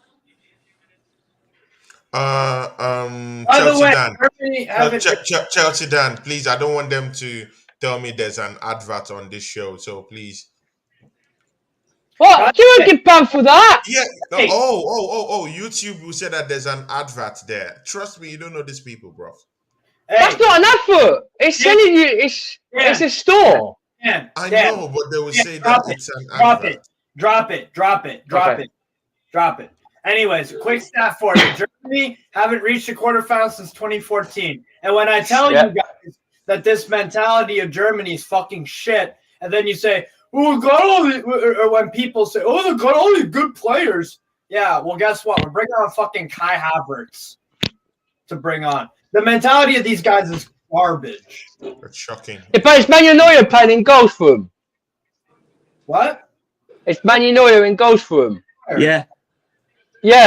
He's saved our ass. He saved our ass in this game. He's not at fault. He's a quality goalkeeper, he is, Manuel Neuer.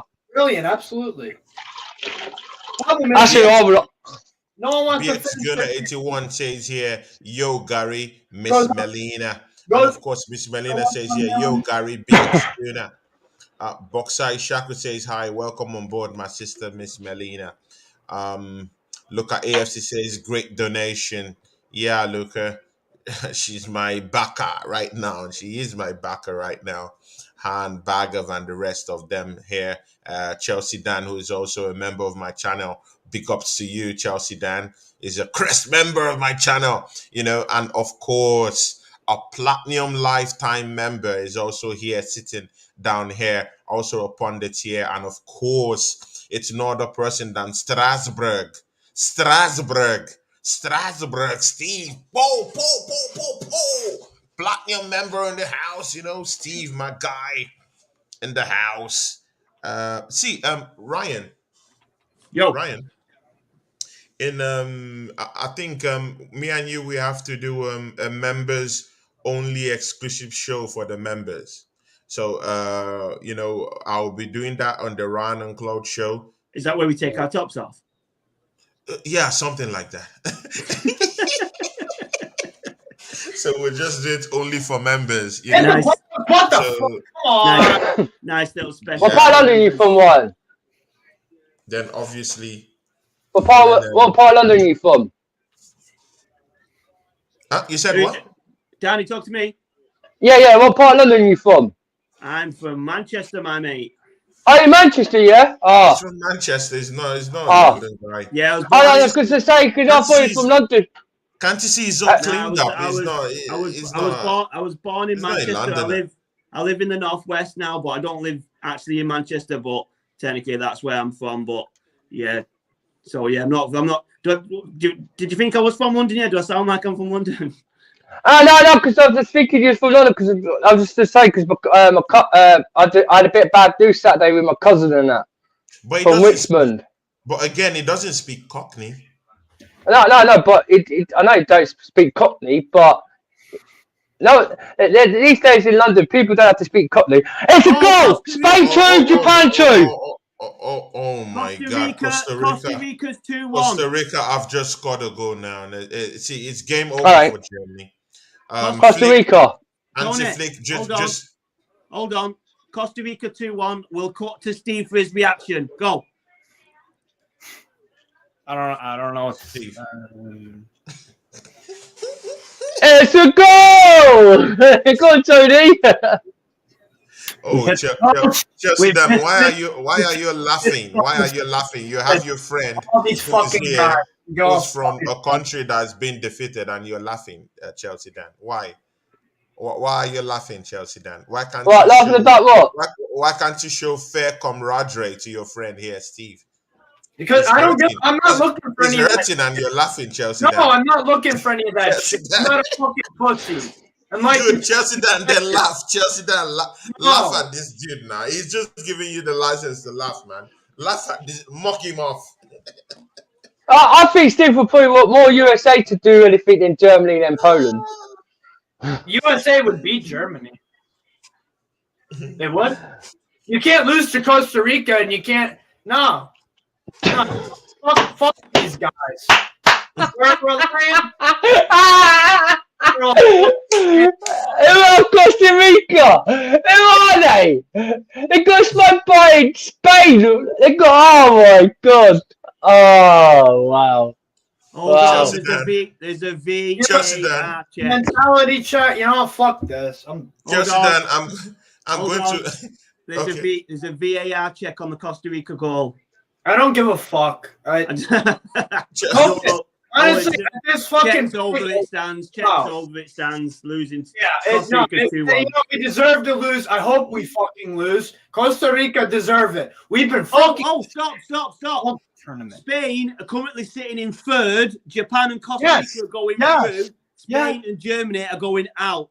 Oh my God! Oh my God! It's true. Oh my God!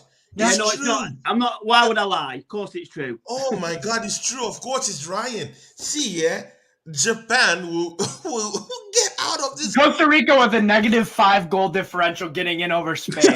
I know, yeah. What a shout. That's the beauty of the World Cup. Oh my God. I'm done talking about Germany, but fuck these guys. God. Fuck everything that goes on in this shitty federation.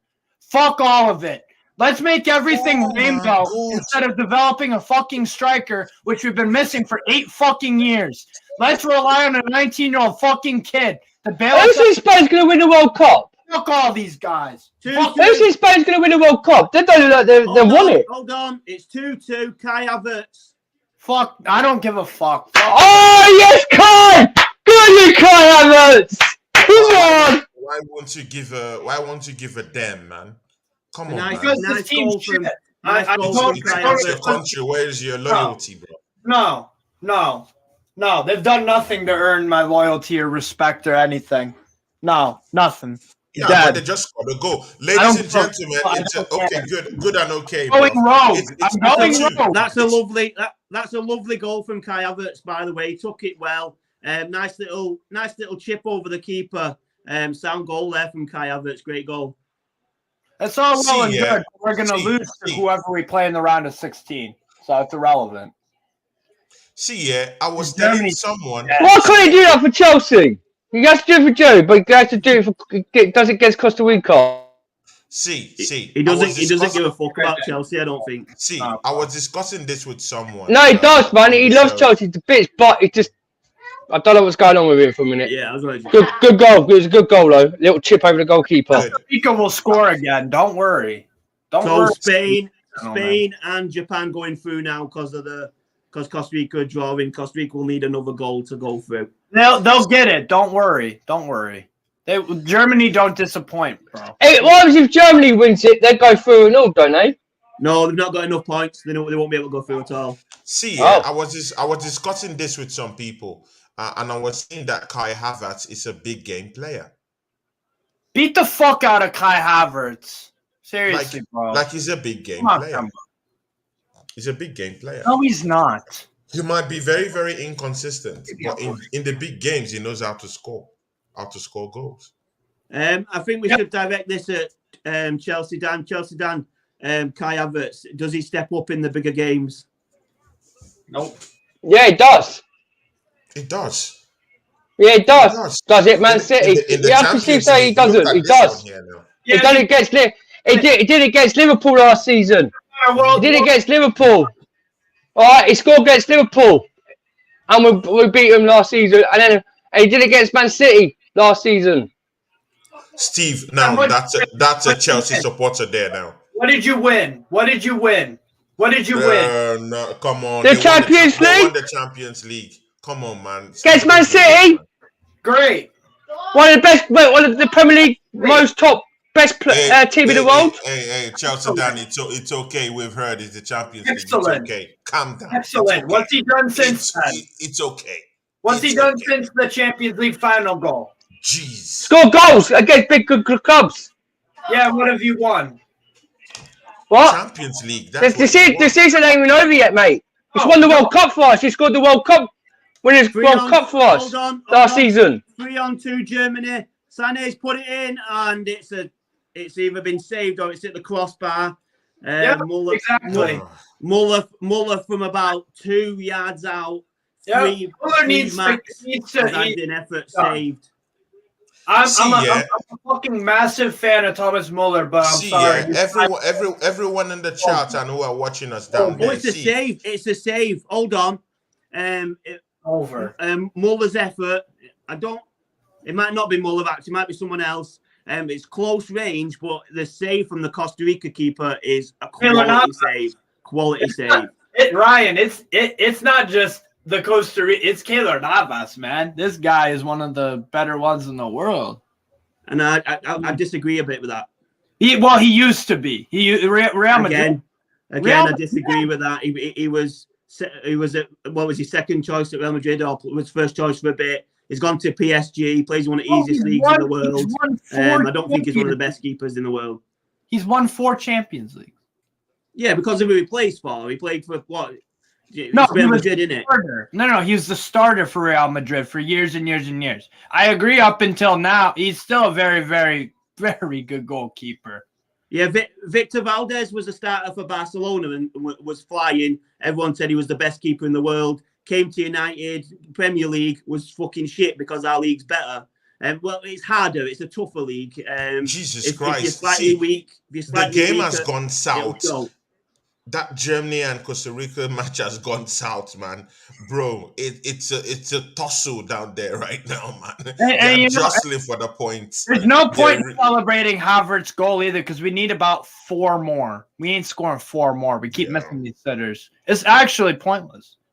So these fucking guys are crooks. I don't want to see most of them play again. German football's been, Steve, who's the number 9? Who's the number 9 for Germany? That's the one that missed a chance. I'm not sure who it is.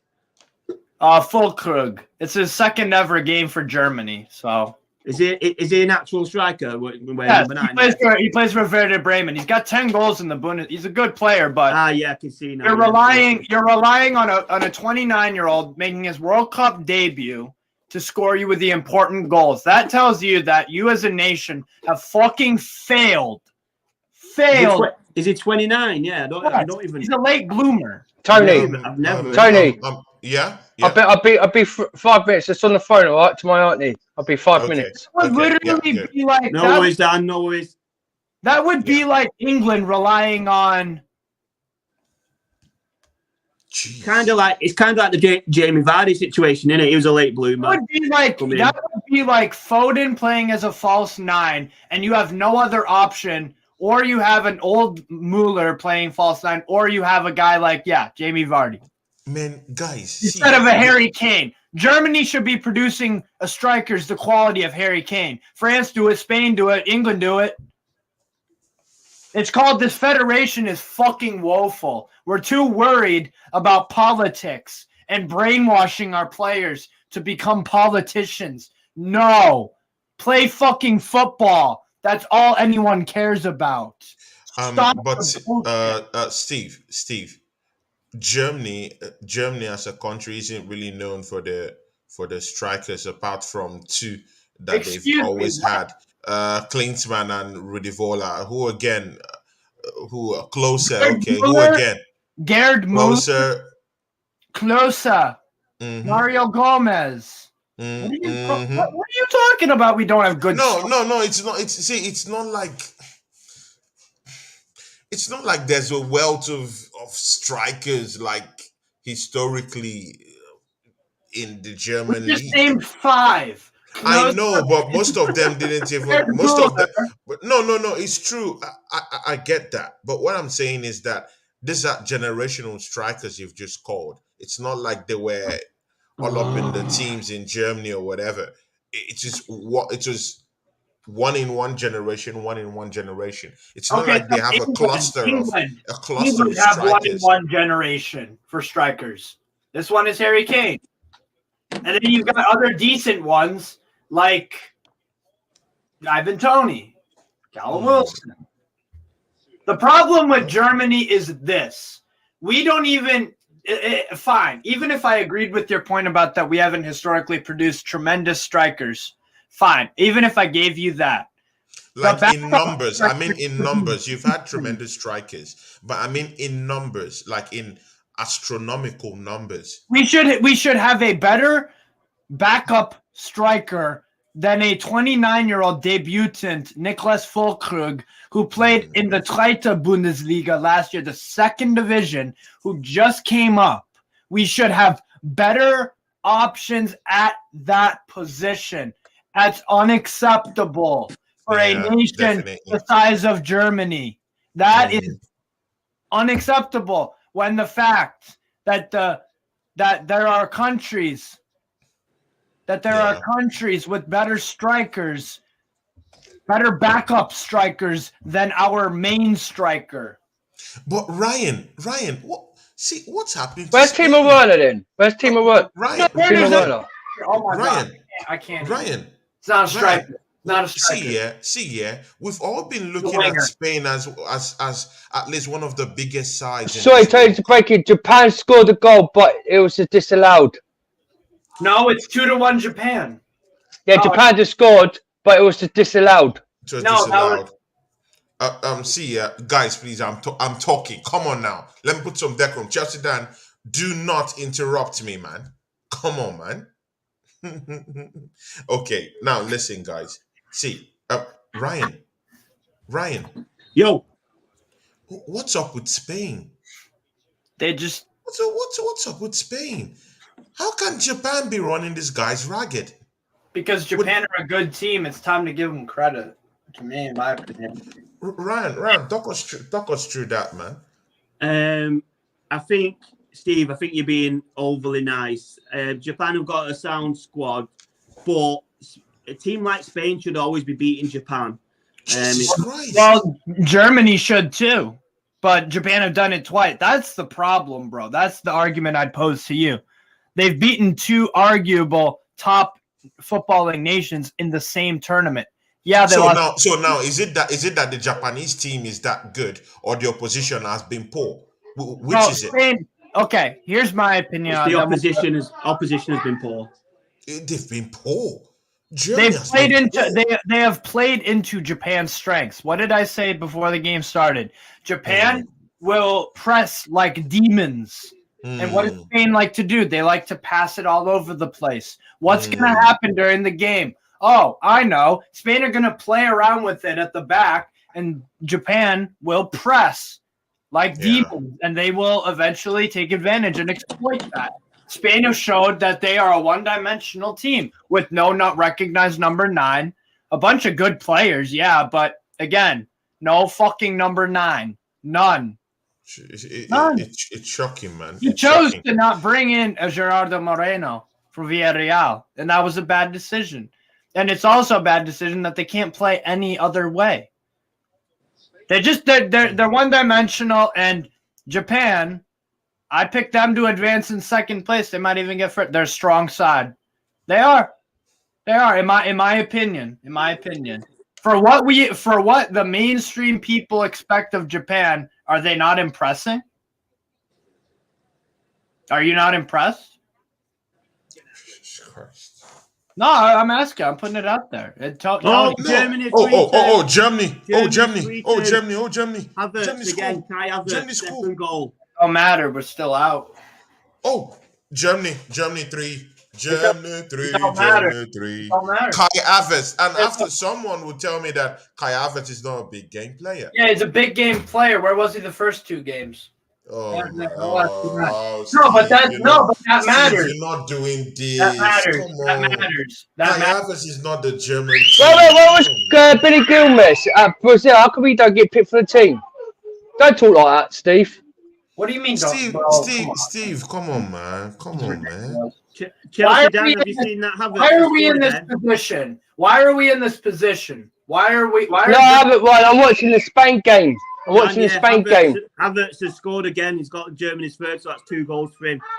It's too little, too late. That's my point. It's too little. Spain are in their counter-attack. Spain are in Japan's half. They look like they could score here. Spain are just too wishy-washy. Spain are too wishy-washy for me. Man, I just want this Spanish guy to just break this Japanese guy's heart. Yeah, because you don't want me to be right. I'm looking at the goal now. Oh, what a goal from Havertz. What a goal. Yeah, it was a nice finish. Nice finish. That was. They just watched the replay for the German game. How in God's name, nice little tap on. It's irrelevant. It's irrelevant. This guy is a goal poacher. It's irrelevant. It's completely irrelevant. A goal poacher. It's completely irrelevant. We need unless we start scoring 4 goals in 10 minutes. He's a predator in front of goal. Steve, what guys, it's 3 minutes. 3 more minutes to regulation time. Steve, what's irrelevant that Tony's saying is a good player? He's a good player, yeah, but I wish he would have, and I wish the team would have showed up the first 2 games. That's what I'm saying. It's not just on Kai. I like Kai. I think he's a good player and all that, but this team hasn't shut. We have. It's irrelevant. Look, live standings right now. Spain are up 6. We need to score 7 goals in 10 minutes. We need to score 10 goals. Do you want me to be happy about a consolation win against Costa Rica? Come on, man. I want you to be ecstatic, mate. I want you to be over the moon. I wish I had it in me, but we can't scoring. Ryan. We can't. And you know what? Ryan just had to stick in that knife and just bend it a little bit and tweak it in, and and more power. Steve. Power to him. Steve. Oh my God. Steve, that's great. That's great. Havertz. 2 goals. We need 2 goals for Germany. If he scores 7, I will fly to Germany. Where's Gimenez for Brazil? I'll suck Bruno Gimenez. Where's Brazil? Where's Bruno Gimenez for Brazil? I don't get why are you bringing that up? We're talking Germany, bro. I'm not stupid. Yeah, but he scored 2 goals for Germany. You should be grateful. I'm so grateful. Yeah, But he don't score big goals in the big competitions. That's what you said. On live show, you said Havertz don't score big goals in big competitions in bigger clubs, and he's done it twice. Wow, we're in trouble, man. German football's in trouble if we have to be celebrating a consolation win against Costa Rica. Wow, wow, wow. 4-2. 4-2. Germany 4. Germany 4. Offside. The goals are pouring in. Guys. Offside. Yay! Woo! Yay! Yay! Full crib with the goal, but disallowed for Miles offside. Oh, what a bummer. Damn. Ouch. We'll get him next time, boys. Yeah. Yeah. Yeah. I'm not celebrating a consolation win against Costa Rica. That's fucking pathetic. That's pathetic. Not doing that. You could yell at me or say Hold on. I've just twigged. I don't. It's 8 to 9 minutes in the game, Germany game. But I've just realised there's a woman referee, main referee. Is that the first time? I'm just seeing it now. All of them are time that's happened. All of the referees are in this game are women. Yes, all of them. That's nice. That's good. That's good. Oh, what a save from Japan! What a save from Japan! Brilliant. Spain was in through for Danilo. Danilo took a shot, and then Japan goalkeeper saved it. What a save! Yeah. Japan have more bottle than Germany. Breaking news. It's true. It's true. Who shows up in clutch moments more? It's female referees, all true. And you know what? They've been doing a good job. You know what? I don't mind us using female referees in the Premiership. I don't mind because the men in the Premiership have failed us. Don't you agree, Ryan?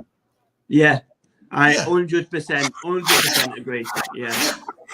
Oh my God, Germany to goal. It's 4-2. Oh my God. It's raining goals. Goal. Hey guys, it's raining goals. Costa Rica played well, man. It's offside. Germany.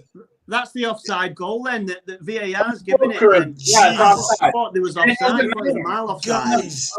Guys, it's raining goals. It's raining goals. Oh my God. In the Al Bayut Stadium in Alcor, it's goals galore. And it's full krug. It's offside. With the goal. It's offside. And look at it, Tony. Look at it, it's a goal, it's 4-2. And look who's the ref. It's the woman. A woman's there as a ref. Mm-hmm. Yeah. It's a woman, yeah. And well done for her. She's been brilliant for Germany. I've noticed there's been comments about it. Dan, where have you been, man? We've just been saying this like 2 seconds ago. Yeah. Sorry, I've been on the phone, Ryan. I was on the phone to my auntie, wasn't I? So I didn't hear what you were saying. It was literally 2 seconds ago. You were talking, and then we discussed that. Like I thought you was over and done with the conversation. See, you know what? Ryan, Steve, Thomas and Chelsea Dan. You know what? Yeah, I'm gonna have to bring the same crew for a show because we have to talk about refereeing and VAR in the Premiership. Look at what women are doing. These guys are doing this job. Yeah, the women's better referee than the are good. men. No, I'm serious. Let's be frank. Like they're beating the men in refereeing jobs. Yeah. Like, just look at it. Yeah. No problems. Everything is going smoothly. I know. No problems. Yeah. Everything is going all right. You know, they're okay. But if it is this godforsaken men in the Premiership, they're blind. They can't see. And they're so fucking corrupt. Yeah. Mike Dean's not a good referee. Anthony Taylor. Oh my God. No, they're shite. Exactly. Thomas was saying shite. Yeah. Hey, by the way, Dan, I'd also like to point this out. I'll give Havertz his credit, but don't you find it funny that Kai Havertz is another Chelsea attacker performing in this World Cup without Mason Mount? Don't you find it kind of funny? Hey, what do you mean? Yeah, but Steve, Kai Havertz doesn't do it. Well, what do you mean, Steve? Week in, week out. He's making sense. It doesn't Chelsea do enough. Dan, you haven't captured that yet. I'm just saying, bro. Mason Mount for Chelsea has been more appalling than Kai Havertz. Listen, Chelsea Dan, listen. Did you capture what Steve was trying to say? There is another. Yeah, he said about Havertz with Mason Mount. Steve, No, repeat you what, aren't Steve, listening repeat, to me. Steve, just repeat what you Listen said. to my words, not what you I want. couldn't hear you because everyone was talking. So, like everyone was talking, but when you saying about Havertz. Fair enough. Havertz is thriving. He's playing well. Ziyech is playing well. Another Chelsea attacker is playing well in the World Cup without Mason Mount. Hold on, though. He's thriving because you've been having a go at him all the time because he's not turned up in the last 2 games. So how's he thriving? He's thriving in this game. This one game, yeah. But what I'm saying is, if I'm buying into what Chelsea Dan is saying, that Havertz is, But he's got German team all around him. Oh, forgot. Yeah, a German team that can't qualify out of their group. Well, no, but still got quality players for German. Götze, Thomas Müller. You can't say Leroy Sané. He's got players around him who have got well experienced quality. In Germany, yeah. Mason Mount still a generation is improving for Chelsea Football Club. But he's still been the best. He's still the best. Still be the best stats in the Chelsea forward for the English side and all. And it's proven facts. We have such a good German team that we're not even going to qualify out of the group. Well, it's your own fault. If Spain equalise, I think you go through if Spain equalise. Yeah. Yeah. And it's 7 added minute for Japan and Spain. And Japan are defending it for their life to make sure Spain don't score a goal. And it looks like Spain's going to score a goal. They're in their half. Let's see. I want Spain to equalize. You have not addressed my question, Dan. You haven't addressed it. You beat around the bush a lot, which is cool. That's fine. No, but I haven't answered your question because you're preparing Havertz has really done nothing at Chelsea Football Club with Mason Mount. I'm saying Mason Mount, bro. I'm saying he's not as good as everyone thinks he is. That's all I'm saying. He is good. Fact. Best. He's got best Chelsea stats. Best creative, best player who gets in the box, runs around the pitch. Yeah. Best assist. How could you not say he ain't been good for Chelsea? He's done it for England and all. He's done it for England. Chelsea Dan is overrated. Come on, man. What are you saying, man? He's got better stats, yeah. He's got better stats than any other English player on the pitch than more than Kieran Trippier for England, and that's facts. Comparing a right back to a midfielder. It's still facts, mate. That is bonkers. Look, Dan, I love the fact that no player has created more chances for the England since his debut in 2019. Yeah, Mason Mount with 34 games, 42 assists. Harry Kane, 38 with 37. So you're saying he's crap? You're saying he's crap? Look, it's got more than any player. Even Jack Grealish. Chelsea Dan. And he's crap. Okay. Chelsea Dan, let other people defend themselves. Let other people talk. Dan, what quality players? You said the USA have 2 good players. So how's Pulisic thriving? How is Hakim Ziyech thriving? What players does he have around him? And also, Havertz is around a bunch of German players you can't qualify. But I'm just taking the piss. I'm taking the piss out about United States of America because. No, bro, you didn't. Just get to the United States of America are good. They're all good players, but they're not World Cup winners. You said we had 2 good players in the United States, McKennie and Pulisic. Bro, you see, are you trying? But I'm saying, yeah, but it's basically as United States of America ever won the World Cup? Japan and Spain is all over. Japan. Yep, so we need to score in 5 minutes. We need to score 4 goals. Yeah, 5 actually. I think 4 or 5. It doesn't matter. Japan has ended. Japan versus Spain has ended. Japan has won the game, and they'll go through with Spain.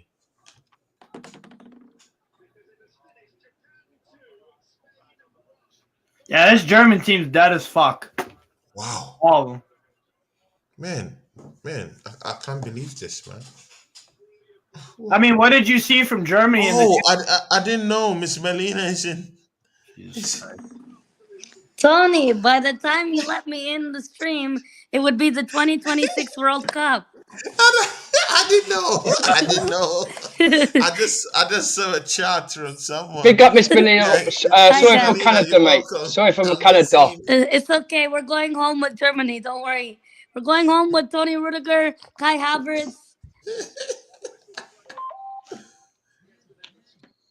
Miss Melina. England be next, and so United States of America. Miss No, Melina. I think England will beat Senegal. No, Senegal will beat us. You know what? We'll get to all those topics. See, Miss Melina, take us through what you felt about this Japan-Spain match. Oh, first of come all. on. Germany have all that quality in the team, and they're still playing a Doesn't 33-year-old. matter. It doesn't matter. And they're still Have playing the a mentality. Steve, Steve, man, please. let her talk, man. Steve, come on, man. Let her talk, bro. You will have your say. It's coming. Just wait. Yeah, Miss Sorry, Melina, I'm sorry, Melina. It's okay, Steve is Steve. a passionate person No, when It's it okay, comes to his Steve. country. No, Yeah. I am They- sorry. Rude. I'm sorry. No, I was saying they have all that quality in their team, but they're still playing a 33-year-old Thomas Muller. I just don't think he has the same legs as he once did in the World Cup. And Germany had a lot of chances. When you fail to take your chances, teams can punish you. And you saw that against Canada versus Belgium. Now you're seeing that against Germany, Japan. Japan, South Korea actually beat Germany in the last World Cup. Germany went home early too. So never underestimate these small teams. I thought Canada would beat Morocco, and we got fucking our asses handed to us. Oh my God, Tony, I'm sorry for swearing. I'm sorry. Second half, No, it's okay. It's okay. Second half, We got please. our behinds handed to us, right, on a silver platter. Second half, you were much better. The German team today, I think Hansi Flick needs time. I don't know. You could say Hansi Flick needs time, but with Southgate, when he took over England, he got England to a semi-final right away. So you could argue the counterpoint too, but in terms of the other game, Spain Japan game, versus Spain. the Spain one, I was really impressed with the way Japan tried to hold up. But Costa Rica, saw how bad they were. They couldn't even string a pass together in their first game. But that doesn't mean they cannot be underdogs and beat teams. When Germany fails to take their chances, a team like Costa Rica will punish you. And I think this manager's job, not the German manager, but the Mexico, he resigned, and today also a Belgian manager resigned. So there's a lot of Yeah. pressure for these managers to deliver.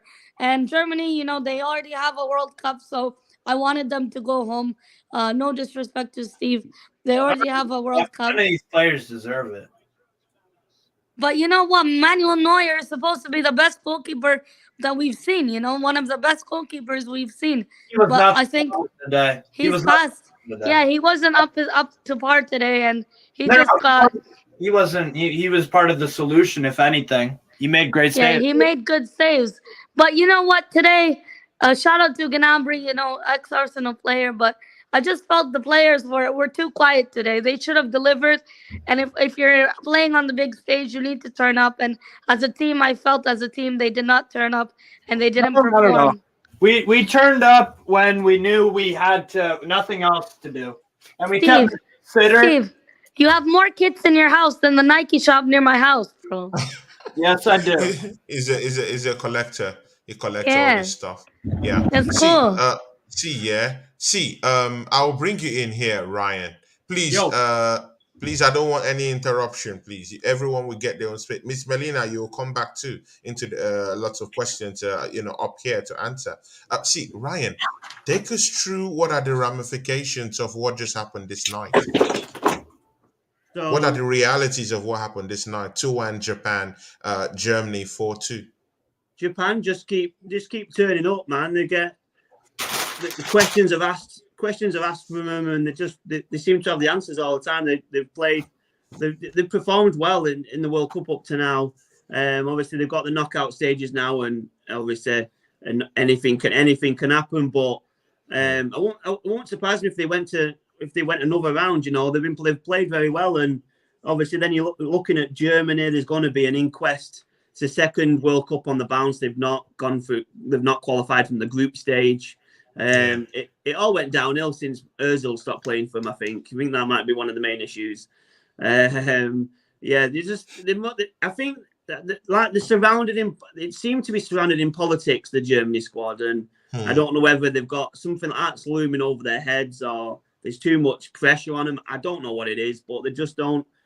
They've got names that you recognise as good players, but they're just not turning up. And then obviously Spain have gone through, but Spain don't worry me. I don't think they'll worry any of the other big sides. I don't know. They don't look. You'd think that, like I said, you think Spain would have won today. They have kind of a bit of a point to prove. Well, they didn't. They didn't really perform, did they? They performed in patches. At the end of the game, they was going for it, but it was all too late. I'd worry about Japan more than I'd worry about Spain. You know. I'm the opposite. Exactly. Steve, I want you to come in here. Tommy Osabia and Chelsea Dan, please just hang on in the waiting because the next question is coming for you guys. Steve, take us through this German team. Critique this German team. How is it that this German team that has this wealth of players, but the strikers that they have, although your striker scored today, Fulkrug getting the last goal for Germany in that 4-2 rout over Costa Rica, how is it that with this wealth of experience that these guys are not getting out of the group as qualifiers? Because the mentality's dead. Look, I say this a lot. Sport is a mix of physical and mental ability. Who's the bigger man? Who's more brave? Who's going to take their chances? Who's going to play with some balls? Who's going to show that they are there for the football? Who's going to show their nation that they are worthy of representing them? Doesn't matter if it's Burkina Faso or fucking England. That should be the standard for teams. Show some pride. Show some fucking fight. You're playing for fucking Germany, and you're showing nothing. You don't give a fuck compared to politics.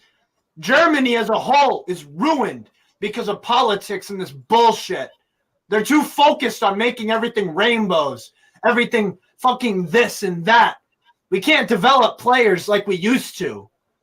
We can't because we're not focused on it. That's not a priority. We're focused on being socially cool and accepting and friendly and you know, guess what? We're in fucking shambles. The past 3 tournaments, same shit, different day. When did you hear in 2014 of us talking about politics and the German squad? I tell you this, nothing. Fucking nothing. You're on 2016. Okay. Sharp decline. Joachim Löw should have gone. He did his thing. He got us a World Cup. Excellent. But you know what? He overstayed his welcome, and he stayed for another World Cup, and he was part of that fuck up too. So, again, another tournament completely wasted. The mentality is being further compromised for a man. Yeah. Cool. For a man. Good and okay. Then this tournament happens. This isn't going to be a wake-up call for German football. This is all about semantics for Germany. Oh, we're going to change. We're going to change. We're going to change. What are you going to change? You aren't going to change anything because then we wouldn't have had this fucking problem. We should not be going 8 years, 4 tournaments without a fucking quarterfinal in anything. That's fucking unacceptable for a fucking of Germany. That's Steve, I do understand your frustration. I know you have German blood in you, so this is a very passionate one for you. I'm sorry you guys lost out, but again, you should also remember that Miss Melina, also, you know, who comes from Canada, who is a Canadian native also. You saw what happened to Canada earlier today. Miss Melina, I'm sorry about that. That's all right. I don't want no sympathy. We'll come back I'm stronger sorry about 2026. That. Andy Bell is here with us. Andy Bell will be coming to you, but of course, Chelsea Dan is waiting in the wings, and Tomisi or Sabia is waiting in the wings. See, Tomisi, are you there with us? Tomisi. Okay. Tomisi is out, so Probably he's enjoying some evening meal. See, Chelsea Dan. Oh, Chelsea Dan, are you there? I'm here. I'm here. Yeah, good. See, Chelsea Dan, Waiting for me. with Spain showing this night, this evening, with this loss, are they a team to be feared right now by any team, in this finals at all, in this knockout stages, with their poor showing right now? Well, if you see it a couple of days ago, a lot of people said Spain was going to win the World Cup. Then they're in the next round. Makes you laugh, don't it? They're going to win the World Cup, but they're not in the next round. Have you noticed all the big clubs like Germany, Spain, a few big clubs, Argentina nearly got through to the next round, but they did. They made it. But Poland was so close to go through. If this Albion with Mexico, if they didn't score that goal, Poland had been out. But this is football, man. This is football. Any team, in this World Cup, it's a weird World Cup. You've got Senegal gone through. You've got the likes of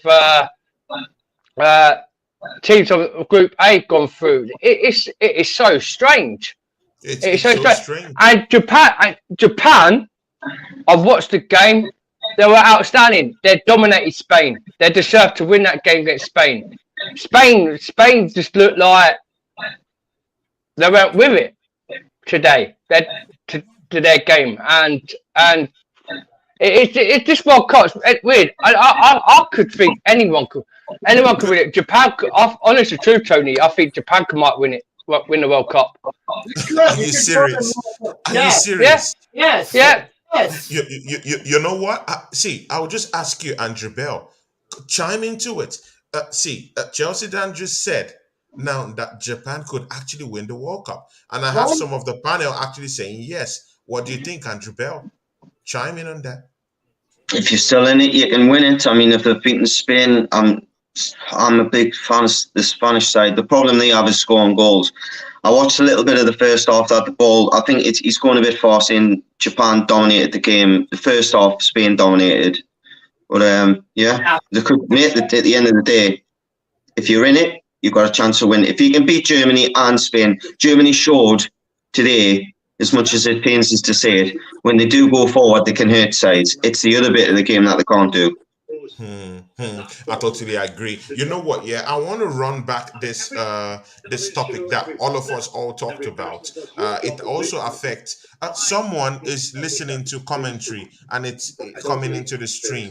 Yeah, that'll be Steve. Steve, Dan. Chelsea, and What? No, I think it's a lad in the top right. Ryan, is it? Is he sitting watching it? Ryan, your commentary is getting into the stream. Can't be because he was muted. They're showing the replays for the Japan goal. That was over the line. That Japan goal shouldn't have standed. Yeah. Okay. But the commentary is coming into the stream, Ryan. So please, can you just lower it a little bit? I thought this was a watch along, man. We should be talking about the game somewhere. No. I said the commentary. Talking about it, not listening to it. From your TV. Right. Can you lower it a little bit? Just a little. It can't be coming through anymore. Okay. It's okay now. Yeah. It's okay now. Yeah. I don't hear it. See, you know what? Yeah. I want to go into this topic. Miss Melina, are you there with us? Yes, I am, Tony. Good. You're a lady. And of course, we want more ladies in football. See, today's games were being handled by women. And you know Yes. what? They handled it perfectly. Like what I mean by perfect, it was perfect. Andrew Bell, listen to that carefully. It was handled perfectly. See, in our clubs, Arsenal, Newcastle, Chelsea, it doesn't matter where you are or what club you support, there's men in referee uniforms have been causing havoc. Talk of VAR, talk of refereeing, talk of composure, talk of everything. They failed in that league. But to see women conduct, these matches and a World Cup match at this stage, this big stage, and they're conducting themselves in such a way and handling the match in a very, very perfect way that everyone feel like, oh, we're part of this. We're in this to win. We can actually dream of winning because we feel like this type of person is very impartial. And that's what you want from your referee. Miss Melina, can you take us through how you felt seeing a woman, handle or seeing women handling the games today and the officiating? How was it? And do you think this should be informing or this should inform the Premiership FA on how to, fix women to start taking over, from these bozos that have destroyed the game in England? I've always said when it comes to refereeing, some indictment of a game's performance can be because of controversial decisions being made and not having impartiality. And when it comes to the Premier League, a lot of the times, we've lost 3 points that could have been three because of a poor decision making attempt in a game. Something where you give a team a penalty when it's not a penalty. For example, look at yesterday against Argentina. They got a soft penalty, and that was never a penalty, for example. Today, it's a real surprise. You see that not only for French referees, but also for women. The referees today to be all women is a huge change and a huge something inspiring for women in society, and also for women to take on more responsibility, but also in sports, to show the world stage that we can do it equally, if not better than men, and to try to eliminate that glass ceiling that exists in sports between men and women. After 10 years, I think more than 10 years, this World Cup will put women on the world stage and showed that the pressure of refereeing a game, it can be handled well if you have impartiality, whether you're a man or a woman, and that's something I saw in today's game, and I was really proud of as a woman myself. And as referees work up to the highest parts of the game, whether it's Champions League, whether it's La Liga, whether it's even in the Premier League, the level of pressure they take on changes. And for women to start and take on a World Cup game, that's a huge, huge statement in the media and in the world, especially to the Premier League to take an eye on the FA. Maybe it could be great to have equal representation in the Premier League. Yeah, Andrew Bell, chime in on that because you weren't here when every other person were talking about it. So, what do you think? Do you think these women should, at least come in sparingly to replace these bozos who are in the Premiership because they're not doing anything? All of them, they failed. No one, all of them are failed. They don't know how to use the VAR. Ryan, I know you understand this. They don't know how to use the VAR, right? Do you agree with me? They have problems using the VAR. They don't understand technology. They don't know anything about it. They don't know anything about goal line technology. They don't know how to check things. They don't know how to use a TV screen. They don't know how to run. Sometimes they intercept the ball. They don't know anything about football. Why should these guys still be refereeing these games in the FA? Andrew Bell, come in there. Don't you think it's time for women to just, come in there and start refereeing the Premier League? So I'll base it on what I've seen today. I can give compliments because I've been frustrated in a lot of the games where the game's getting stop-started all the time for standard injuries and not head injuries. There was an incident in the first half in the German game where a player went down holding down his face and he was just being a tart. Simple as that. She looked at him and let the game play on. Sorry, what was that, Steve? You focused on bullshit again, mentality, being a pussy. Exactly. So she was very unempathetic to him. Anyways, told him to get on with it. And the game actually started to kick on from that point because the game is two stop start. So handled the game very well there. I don't care whether you're male, female, or whatever you are. If you've got the qualifications to referee a football game, then fair dues. But when you make a mistake, whether you're a woman or a man, you're going to be criticised. And there was a mistake by the linesman, i.e. in the Japan game, but that's not the far, and i.e. in the game I watched today in the German game. There was an offside decision in the first half, and I seen the linesman the lines lady, speak to our referee and say, I think he was offside. That's not good enough. If you're not sure, don't put your flag up. So again, but we're all human beings at the end of the day. We're all going to make mistakes. But do I want to see more women referees? Yes, of course I do. Because at the end of the day, it's just because you're a woman doesn't mean you can't referee a football match. And do you know what it is? Half the lads on the football pitch will probably show less dissent against a woman than the will of man. It's true. Yeah, true. I agree. They all respected the lady down there. No one. Most men treat women with respect. True. Yeah. And you're not going to stand in front of our face giving it this. Yeah, no. Because that's not how men have been taught to treat women. Yeah, because there's 20 other men on that pitch, and if they think you're overstepping the line, they're going to probably give you a backhander. Even if it's your own teammate. Correct. That's what I'm saying. Because you put yourself in that situation. If that was my wife, and you speak to my wife that way, you're going to hospital. So it's true. Hey, true facts. True facts. That'd be me, mate. Putting me in hospital if someone's supposed to want my wife like that. Andy, that's such a brilliant. Honestly, I would have never even thought of that. That's fucking brilliant, man. Guys. With all these twisty turns and nervy moments all these teams have been giving us. Does anyone here have a static team, a single team that you think, oh, these guys are going to win the World Cup? Because right now it's all shaky. The wheels have fallen, the defenses are broken, everything is shaking. The rain is falling on these roofs and they're leaking. See, Ryan, do you have any idea of which team is the single most trusted team to lift this World Cup? Because everything I'm seeing is, I don't know. I don't know. All these teams, they've forgotten how to defend.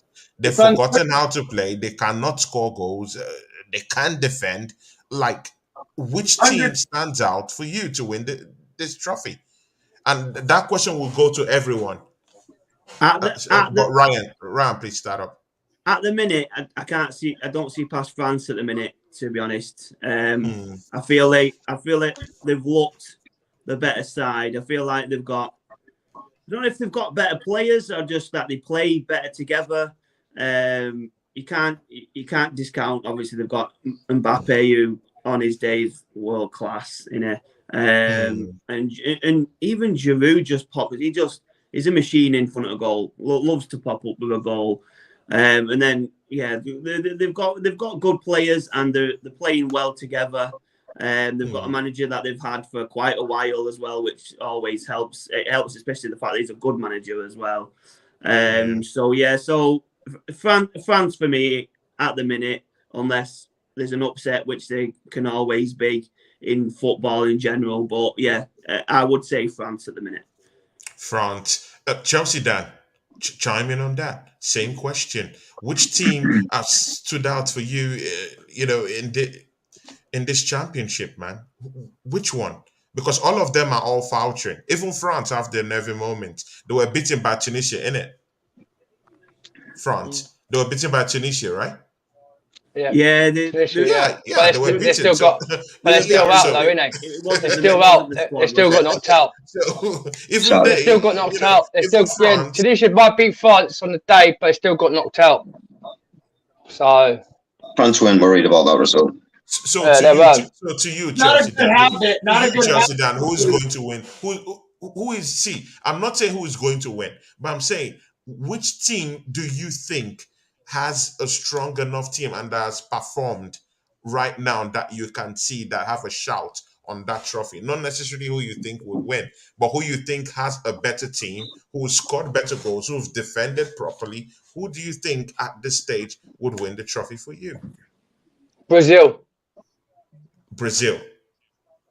Been better since this World Cup for a minute. They've kept clean sheets, and if they're a strong start, and they've got their last game. Is it tomorrow? They've got their last game tomorrow. Yeah, tomorrow. And tomorrow we'll see if they concede a goal or not. If they don't concede a goal, they've won it. Yeah, and it's a big one against Cameroon. See, we'll go into the match tomorrow. Thomas Sabia, are you there this time? I'm here, man. Good. Now, which team stands out for you? Because you can see what's happening all around this championship. Spain put to the sword by Japan, like literally put to the sword today. See, which team stands out for you to be able to go out there to the finals and just blow these other teams and win the trophy for you? I'll say Brazil as well. They play good football. Richarlison, the guy is a baller. The way he's playing well. That overhead kick, the overhead kick he scored, that was brilliant, fantastic from him. Obviously, you've got Rafinha. I like Rafinha, but he hasn't really played. He's been a bit poor. He hasn't been performing well. But I'm still a fan of Rafinha. But I'll probably say Brazil because they're ruthless in front of goal. They dominate games. They keep it simple. And for me, they're clear of everybody else. For me, Brazil, they're clear of everybody else. So I think Brazil, for me, will win the World Cup. They're clear of everybody else for me. Well then, Tommy. Good and okay. Miss Melina, what do you have to say to that? I also agree with Tommy, but I said Brazil and Spain would go to the final, and I still stand by that. So who is going to win it for you? So I'm going to say I still stand by Brazil winning it. You still stand by Brazil taking their 6th World Cup. Good and okay. Steve, I'll just ask you something here from Mr. B, and you can join in with that your option for who's going to win the title. Mr. B says something here. Glad Belgium went out. They are done out here. So overrated. Although Croatia didn't after much, they are still the best team to get through with still some good players. Modric still quality. Do you think that Croatian team is the best right now in terms of a dark horse in the race to win this championship? Yeah, they're definitely up there. I still got the Dutch as my World Cup pick. I'm gonna stick with it. They fine. They struggled in the group stage. Who didn't? I just think that they are hard to beat. They've got a consistent goal scorer in Gakpo. Memphis Depay still has yet to get fully going, and Van Gaal can make the correct tactical decisions when it matters in the game to survive and advance. I think Brazil don't have the bottle for it. France, I could see them in a final again. Yeah, absolutely. But it's just so hard to repeat. It's just so hard to repeat as World Cup champs. That's the problem. They could do it, obviously. I rate them over Brazil any day of the week just because Brazil just don't move me to that. Argentina, they don't convince me either. Spain don't convince me. None of these guys convince me, to be honest. So, process of elimination, honestly, who's got the most solid spine of them all? For me, it's the Netherlands. Who's got one of the better managers of the competition? Louis van Gaal. There you go. They've got a consistent goal scoring Gakpo. They've got a good midfield. I think there's more to come from the Dutch, to be honest. But I know they're going to win it. Andrew Bell, do you think differently? Do you think that Brazil appeals to your fantasy? Do you think Argentina appeals to your fantasy? Because when there's Messi, there's appeals to my fantasy. Wherever you have Messi, you can always stand a chance to win. So, do you think differently? No, Brazil are going to be whoever beats Brazil is going to, for me, get to the final. So let's say if Brazil get beaten in the quarterfinal, whoever beats them in the quarterfinal is going to the final for me. But I don't think they'll do it based on the midfield they've been playing. They have to play Bruno more. And I'm not just saying that because I'm wearing the Newcastle badge. I'm saying it because the stats state every time when he's come on in the game, when he came on the other night, he had more forward passes than anybody else in the Brazil side. And he was only on for 36 minutes. So, and the reason I picked France is what people don't seem to remember is they've got a player on the bench that won them a World Cup the last time. It's true. But it's so hard to repeat as World Cup. If he comes back into that side, France are a tougher opposition again. Who's that on the bench? Who's that on the bench? No, Kante's not back. Not yet, he's not. But guys, you guys have to remember. But he's not allowed to join the World Cup. If he's injured, he won't be allowed to play. He'll be coming back after the World Cup. He's in the squad, done. Huh? He's in the squad, done. Yeah, but I'm going to try to say to Andy Bell, he at Chelsea Football Club, it's come up Bo Caducci. He won't be coming back to the Bournemouth game after the Man City game, so he's missing the whole World Cup, so he won't be back for the France game at all. He is not. I'll be honest. I've heard something that says opposite that. If you're right, then fair dues. But if Kante comes back for me, it makes a big difference. But I still tip France. I just think that they're very. To be fair, they're not the greatest team in the world to watch, are they? Considering the world champions, Spain are probably better to watch. Brazil are better to watch. England are probably even better to watch. Portugal, but what they do is they get the job done. But Japan just put Spain on a spliff today. Because Spain fit into Japan's hands. They put them to the sword today. I get that, mate, but it's group stage. The last game in the group stage. Last game of the group stage. Okay, good. Fair argument. But you know what? Brazil haven't been too impressive either. No, they haven't. Right. They won Switzerland with just 1 goal. They beat Serbia uninspiringly, just 2-0. They haven't showed that they could actually go into a match and beat these teams convincingly. So they have their question marks. For those of us who are agreeing with France, I still think that France still have their problems. I still think that France doesn't have a static and or a well-known or unknown kind of back four right now. They're just juggling between lots of I agree. They've got great options though, haven't they? Yeah, of course, it's good you have lots of options. But again, there's always this thing when a manager understands and knows his first 11. Know your back four. Know that, okay, this is the back four I'm going to keep using in that back four and nothing is going to break it. Because, you see, they get to play along together. They get to know each other when they're playing and how they're playing, how you want to play, how you want to defend. They get to know all these things and they gel quite well. For me, that France offensively, they can go berserk and they could go, crazy, and they could beat teams with large number of goals. But you know what? That defense with Upamecano, of course, Saliba is also there to see. There's so much inconsistency in that back four, and sometimes Hernandez need to come in at times. So for me, it still has that question to you, Tony. It still has that question mark.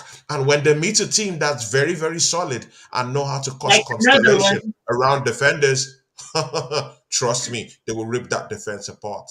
So do you think that if England win the next game on Sunday, then they're due to play France? Let's be honest, the chances are we'll be playing France. Yeah. Do you fancy England in that game? Well, I'll fancy England against France than Brazil. Okay. Yeah, because there's spaces to exploit in that French team. Yeah, I don't disagree with what you said. We'll get smoked by France. We'll get smoked if we play Brazil or France in any after that game, man. We'll get smoked by both of them. Hope to God. We're just not good enough. We ain't good enough. Ryan, do you think England will get smoked if we face France? Honestly, I think it depends because I don't think we're as bad as what Dan's making out. We've had one game that we drew. The other games we were solid. The game against Wales, I thought was very good. You're saying that when you were saying before about what team do we feel will be thereabouts, or you were saying what team have been structured defensively well. England have been. What team have attacked well? England have attacked well. What team have held the ball well in the midfield? England have done all that. Right, can I ask you a quick question? I have a problem with that because Harry Maguire is still in that defense. Anything can happen. He's still played well, Tony. He's a time bomb waiting to just explode. He's not though. He's not though. He's not when he's wearing the England kit. He's not a time bomb. He's actually a solid defender. Are you serious? Will you defend him when? Well, no, when he's wearing this World Cup kit. This World Cup. Could I ask you two guys a question? Because we're all English. Sorry, Tony, because we're all English. Chelsea, Dan, wait, please. See, it's good. It's good and okay if all of us just support our countries and okay, good, la da la da la da la da. But you know what? When the chips are down, will you accept it? Will you kind of like accept it when Maguire misfires and gets a own goal or doesn't defend properly or is caught goal Honestly, watching? Tony, I've not seen anything from a Maguire performance for England that tells me that's going to happen. In the first game, he was ball watching. But he's always played well for England, though. He's always been well. Other than the Germany game, two facts. Yes, he's always been England's top defender while he's played. I know, I look short. Tony, if you go at the first game, he hit the post. He had 2 blocks. He had more forward passes than anybody else on the side. He had more interceptions than anybody else on the side. Yeah, that was against the run, Andy. That was against the run. It doesn't matter who you're playing, mate. You can only beat what's in front of you. Wales has had a bad performance in the group, so we expect to beat Wales and the run. We struggled against the United States of America. We struggled to beat the United States of America. We should be smoking them 3 teams in that group stage, but we didn't. That's not Harry Maguire's fault, though, is it? That's the attacking player's fault. And our performance against Wales wasn't really great. I don't think it was great because Wales were dog shit that game. Yeah, but you don't need to be great to win a World Cup. Germany won. And if we play against France or Brazil in the next round, we'll get totally smart. We'll see the Senegal's game. If we struggle like what we did in this group, with Southgate, we're out. I'm telling you. You can't say we're going to get smart. France, when we played France, we've had really good games against France in a couple of parts. But they smoked us like these 5-0 before. The last game we played against them, they smoked us 4-0 or 4-1. When Ben Simmons scored a hat trick. Dan, we're going to beat Senegal. That's you're living on different. You can't say that. You cannot say that. Ryan, I'm sorry. Yes, but just because someone disagrees with what you're saying, Dan, just mean you need to shout and scream. I'm not shouting and screaming, mate. It's not like me. I'm not like Steve. That's how his voice is, Andy. His voice is like that when he's talking. But Chelsea Dan, please try and, if there's how you can keep your voice a little bit, moderate, please. I beg you. Of course, I know you can't control it, but please just if there's any how you can try to adjust it. Ryan, but for the first time, I think I have to go with Chelsea Dan with this argument with you because I'm not saying England is dog shit, but I still don't think we should herald Maguire as this kingpin in the defense. I think we should be moderate with our and realistic with our ideals about him right now. England playing collectively and backing him and covering it up right now doesn't paper the cracks down there. When we meet a very, very, very potent team, we're going to be run ragged in that defense. Trust me, man. Could we not have a go at Pavard then, Tony? Because Pavard's been pitiful for France. Yeah. But Andy, Southgate's chosen to put leave Pickford out for Senegal's game, and chose to put one of the other goalkeepers like Pope or Ramsdale in. Right, no, come on, they're two goalkeepers. Pickford's better as England goalkeeper, so he's going to change the goalkeeper around. Statistically, in the Premier League, Pope's the best goalkeeper in the Premier League this season. But if he was the best Premier League, he would be picked number 1 as an England goalkeeper. That's facts. No.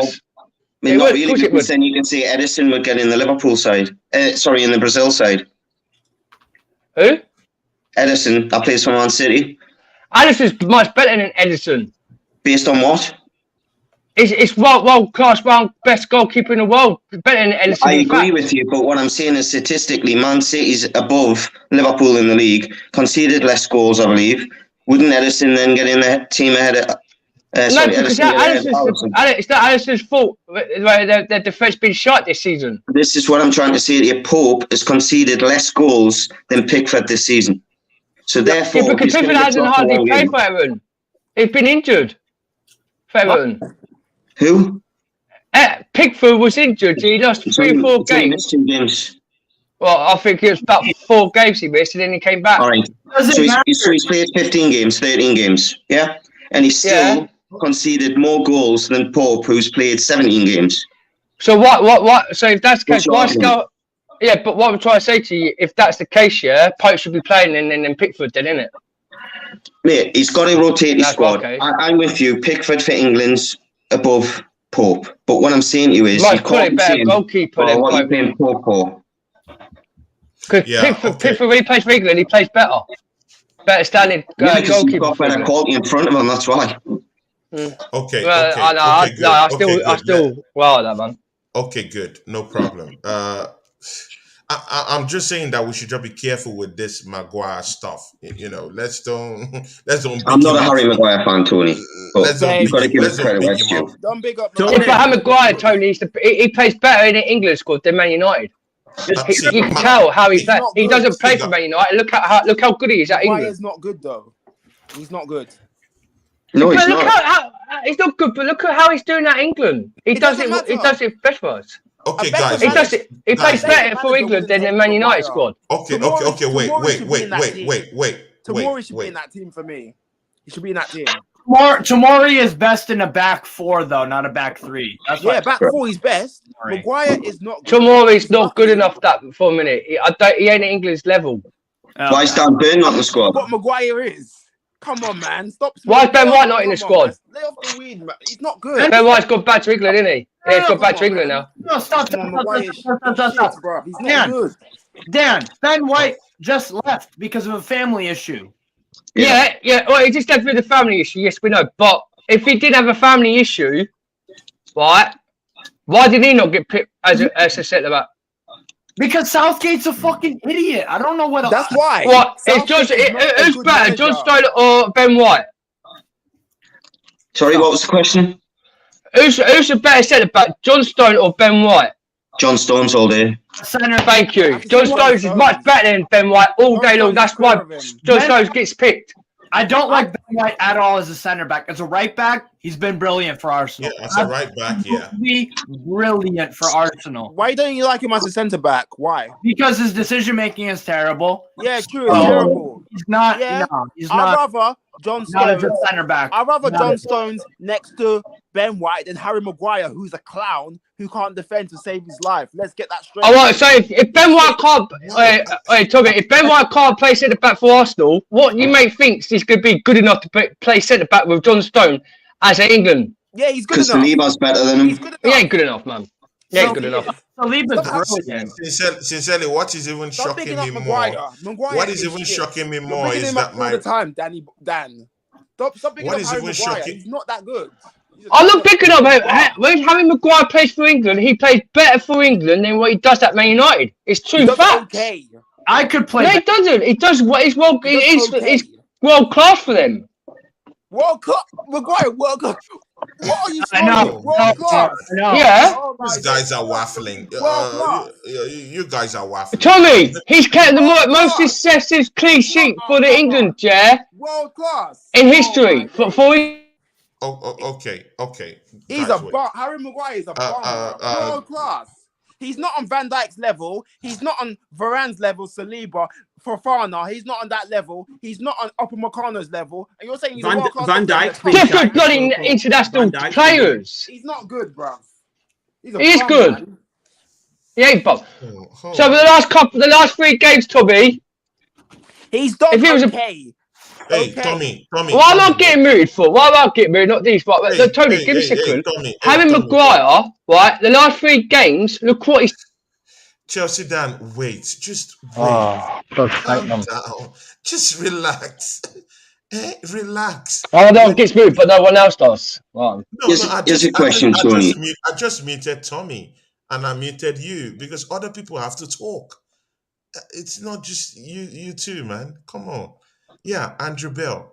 What On the Maguire subject, I'm not his biggest fan in any shape, way, or form. But what I will say is, the first game, I was like this when I seen him on the team sheet, biting my nails, thinking it doesn't matter who we're playing, he's capable of throwing in a clanger. Like your mate says below you. I totally agree. One thing you've got to do, though, is when someone has been criticised for the last 6 months on Twitter, social media, national news, press conferences, and then played well. I wouldn't say brilliantly against Iran. Defensively, he wasn't at his best, but he was good enough. We conceded 2 goals, which is not good enough. But then he was trusted to go and play against the USA. He's done well enough to stay in the side. We've then kept 2 clean sheets. What you then can say is he's good enough to start, because ultimately what you've got is, and the rest of the squad is players that haven't played games. And do you throw them into a knockout game without being fit, not fit, but match fit? Who's were the defensive options that we have? Eric Dyer. I'm sorry, I do not want Eric Dyer, because then you're going to we're going to play a back 5. I'm sure we'll play a back 5. Eric Dyer will fit in that, but then you're losing Kyle Walker. So you're going to play Stones, you're going to play Harry Maguire, and you're going to play Walker, and you probably play Trent or Trips. So do you take Eric Dyer over Harry Maguire is my question. Man, that question. What the hell conversation have I walked into? Man, I can't even pick any of them, man. Yeah. All of them. But I'm more shocked with my right hand man, of course. Guys, it's Ron Maguire. His defense for Harry Maguire. I'm still in shock. It's his namesake. Ryan, do and don't forget, it was ill the first game. Harry Maguire, Tony. He had a slight dyspnea on the pitch, and he played the United States America game still being ill. Harry Maguire. Good and okay. Ryan, Yeah. do you want to compliment what you said? Do you want to take us through what informs your defense for Harry Maguire? Me and you, we've given Harry Maguire's team at the start of this season lots of lots of shocking. You know what we normally give these teams, right? Every week, and I'm shocked at your defense for him right now in an England shirt. This is right. So we're at the World Cup. We're talking about the World Cup, and they're playing for the countries. And the way when Maguire plays for England, he plays well, and that is all I can say. Tony, have you honestly watched like all the England games since Maguire broke through in the last World Cup? Have you been watching all the England games? Yes, I have. Right, so then you must agree that he plays well for England. He defends well. He scored goals for him at times. He got the slabhead nickname for scoring great headers for England. Is it Dan? Is it not Dan? The Newcastle fan Andy. said he gets Andy. Andy, sorry, Andy, mate. Oh, good. Sorry, he's man. putting more forward passes than pretty much anyone else. When he plays for England, he plays to his strengths. He plays the best that Maguire can play, and it's when he plays for United that his form goes down, whether it's his team or what. But like I said, we're talking about at the World Cup, and at the World Cup, playing for his country is really solid, and that is all I can say.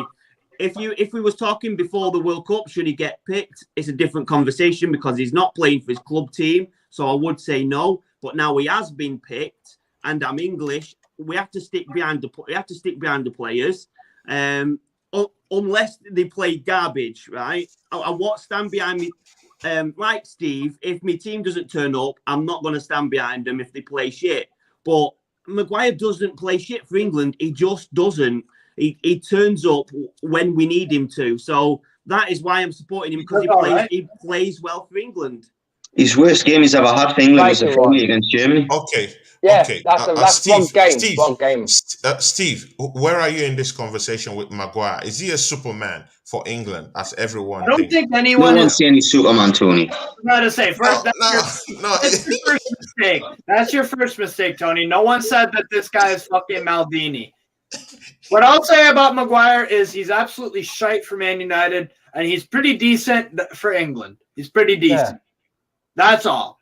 He yes, you are, but also we cannot dismiss Tony's point about he is a ticking time bomb. You don't know, just because he's been solid throughout doesn't mean that those mistakes could creep up. It probably won't be as frequent as in Man United. In a goal that was scored against England, it was caught ball watching. Have you guys suddenly forgot this? He did get Yeah. caught. No, I mean, Rudiger made a mistake today. No, but yeah. The two goals for a run. The He was two not goals for a watching. run. Oh, But the okay. 2 goals for a run, he was ill. He No, he did make a he had mistake. the blindness. Dan. How could you stop the goals if he had that blindness? Maguire, Dan, You he made a can't mistake for the criticise second him for goal. that. Maguire Yeah, is but you can't criticise. Yeah, but Andy, you can't criticise. He was feeling dizzy and he wanted to get subbed off because the way that's why he conceded that goal. Oh You my can't God. criticise for that. You can't criticise him for that. If We'll he's differ on feeling that, dizzy but on the I think we pitch, Why not, Dan? how? How can you criticise that for feeling dizzy?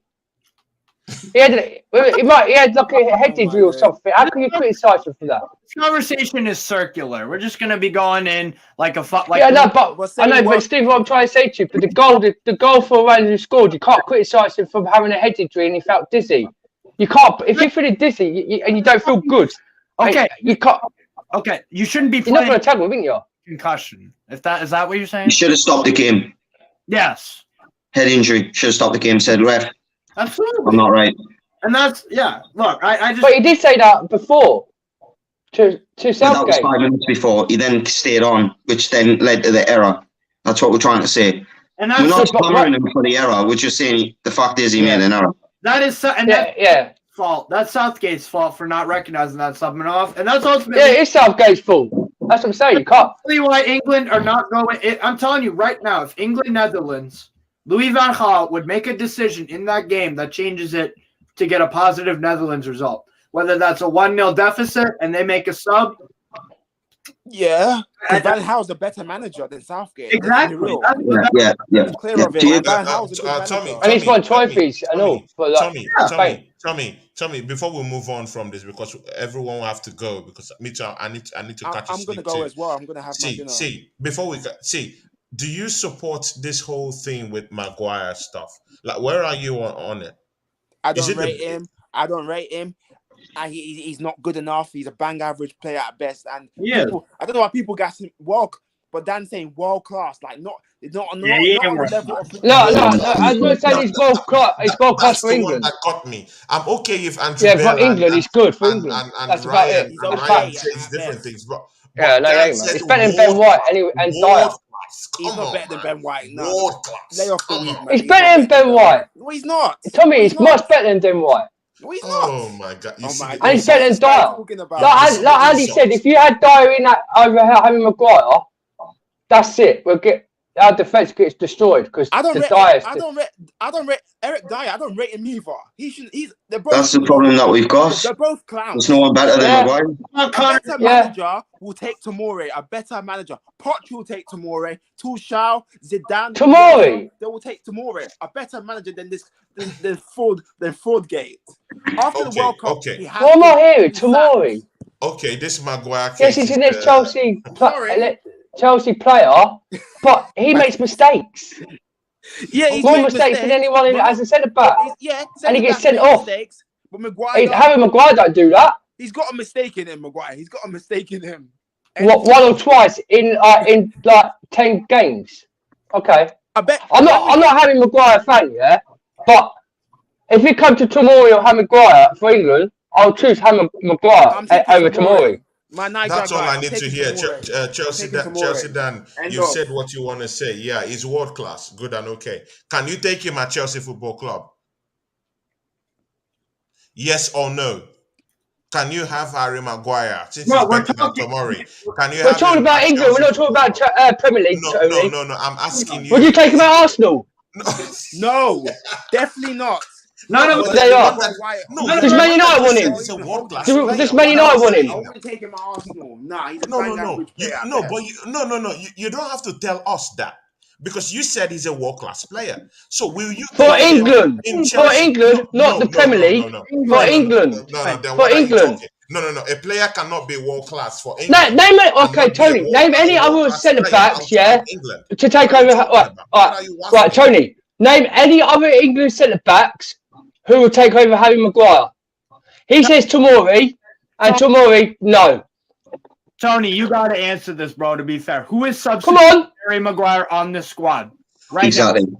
See, you know what? Even me. Thank you. Didn't say nothing. Didn't say nothing. Where's my Let him face? answer. Chelsea Dan. He said he's world class, and you don't want him in your club. What are you waffling about? If you're saying that a player is world class For international, Tony, answer the question, please. I want you to answer the question. Who would you take, Harry Maguire, in it? Only I didn't say in the Premier League. I said international. Who would? No, I'll ask you a question. Who would you take Harry Maguire out any centre backs for England? I'm not talking of England here. I'm taking Tomori. I'm taking. There you are. No, we're talking about England. We're talking about England. We're not talking about the Premier League side. I've asked you a question. Who would Harry Maguire? Who would you take out as a centre back to replace Harry Maguire for the England centre back? John Stones. Well, John Stones plays with Harry He's Maguire. already in the side, so that doesn't answer the question, Tony. However, Yeah, come on, Tony. Okay, good. I've told you Tomori. he's not in the squad. Not in the squad. I agree with you. Then blame your coach. Then blame your coach. You can't make me. Well, they can't play the coach. If you not think Tomori's not good, then blame your coach. He's not a good manager at all. you can't play the coach. If the coach don't think he's good enough to make mistakes, When you're going to pick him, innit? you said he's world class. He's world class. Why don't you want him,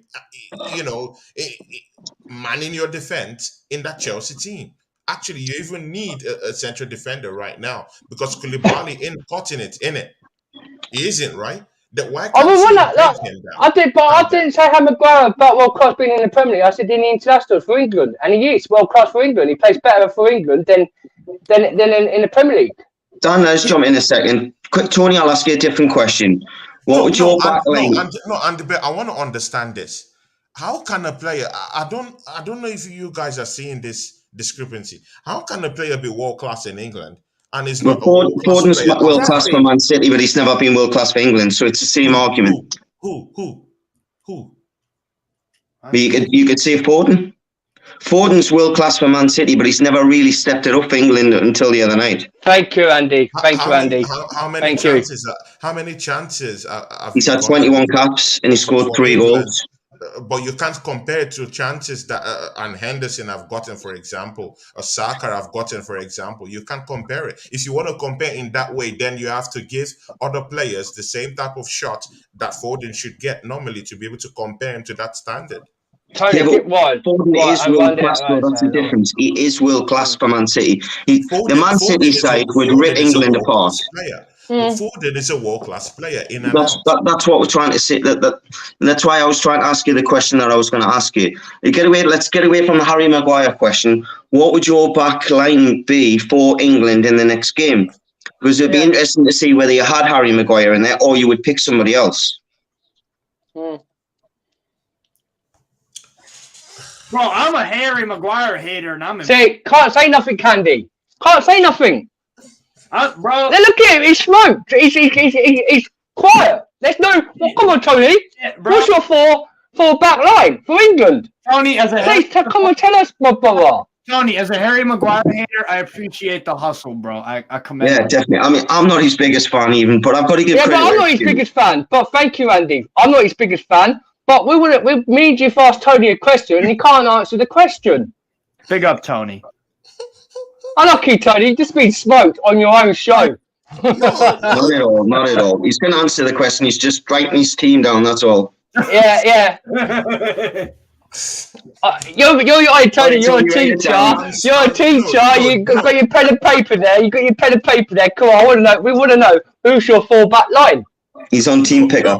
No. The thing there is that I'm struggling to understand how Harry Maguire is a world-class player in England and he's not a world-class player elsewhere or outside the context. That's international. This is Man United for you. They destroy players, don't they? It's international football. Man United destroy players. Tim Ream has probably been the best center back of the whole group. You could argue. He's German left back. Well, left side. No, USA. The USA. All right, brilliant. Tim Ream, Fulham center back, tall blonde guy. Look at Colin Robinson for USA. He's been brilliant. Yeah, and for Fulham, he's good, but he's not at the level when he plays.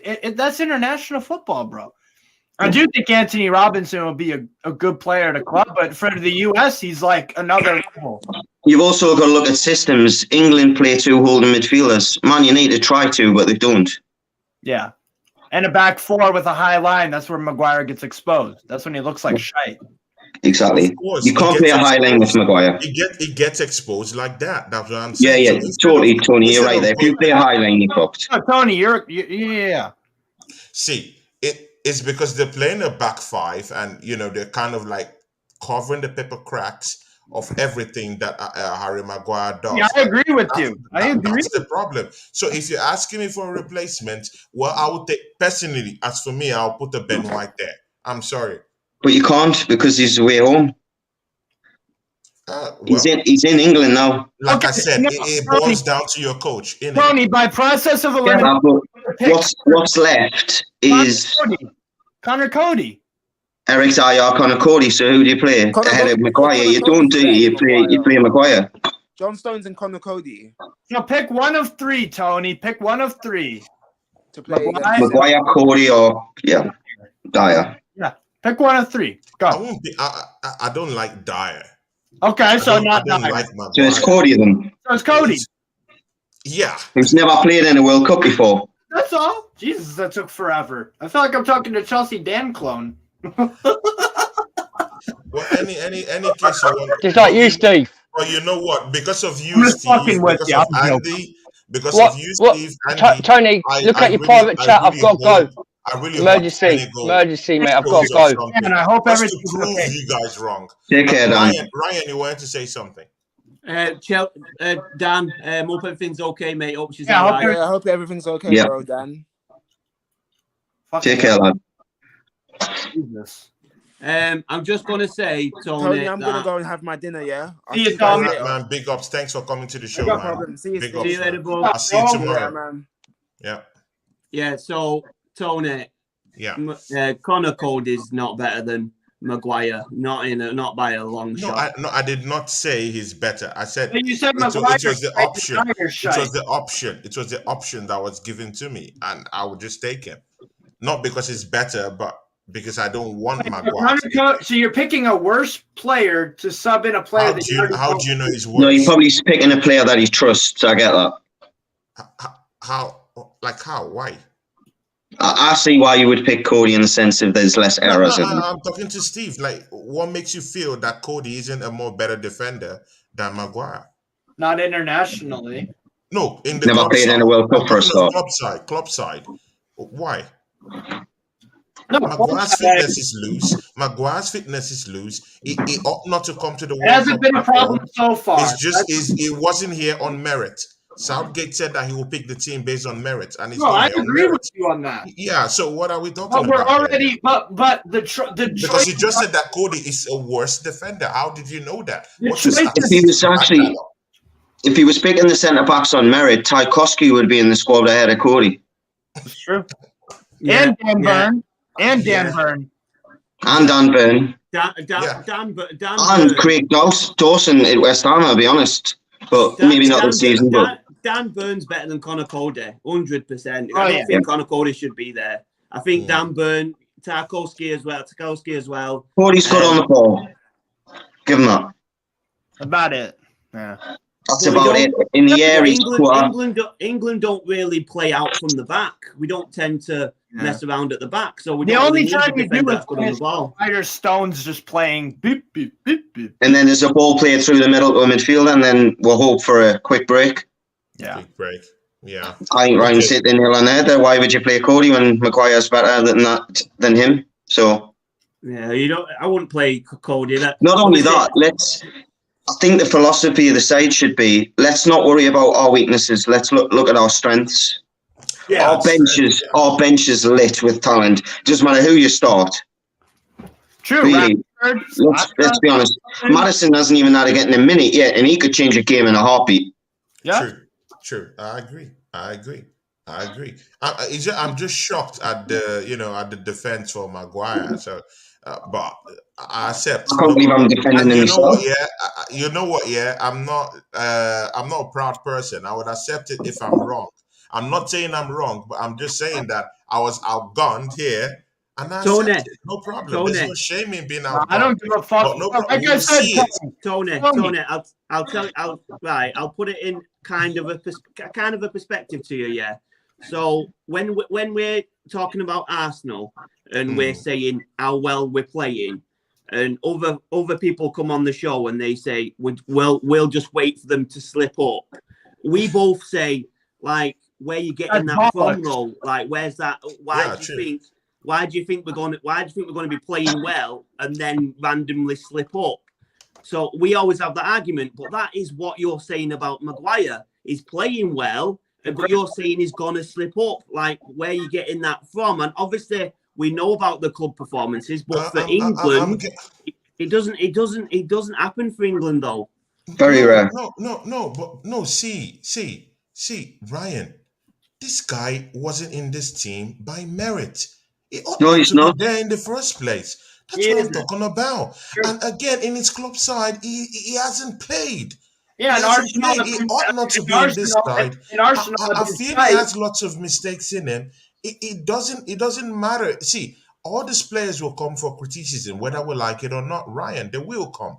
And see, whether we like it or not, Maguire has already made a mistake in this World Cup. It was caught ball watching when they scored a goal in this tournament. And it was on that, Tony, has Richarlison played a lot of football for Tottenham? No. Not really, but of course he scored. Well, there you are. Maybe he's coming fresh. Has Pulisic played a lot of football at Chelsea? No. Yeah.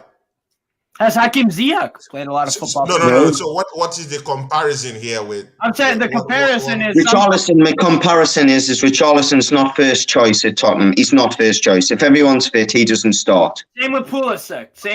Same with Maguire. Now I'm with you, Tony. I wouldn't have picked him in the squad, but now that he is in the squad, what he has got is a great deal of experience at competitions.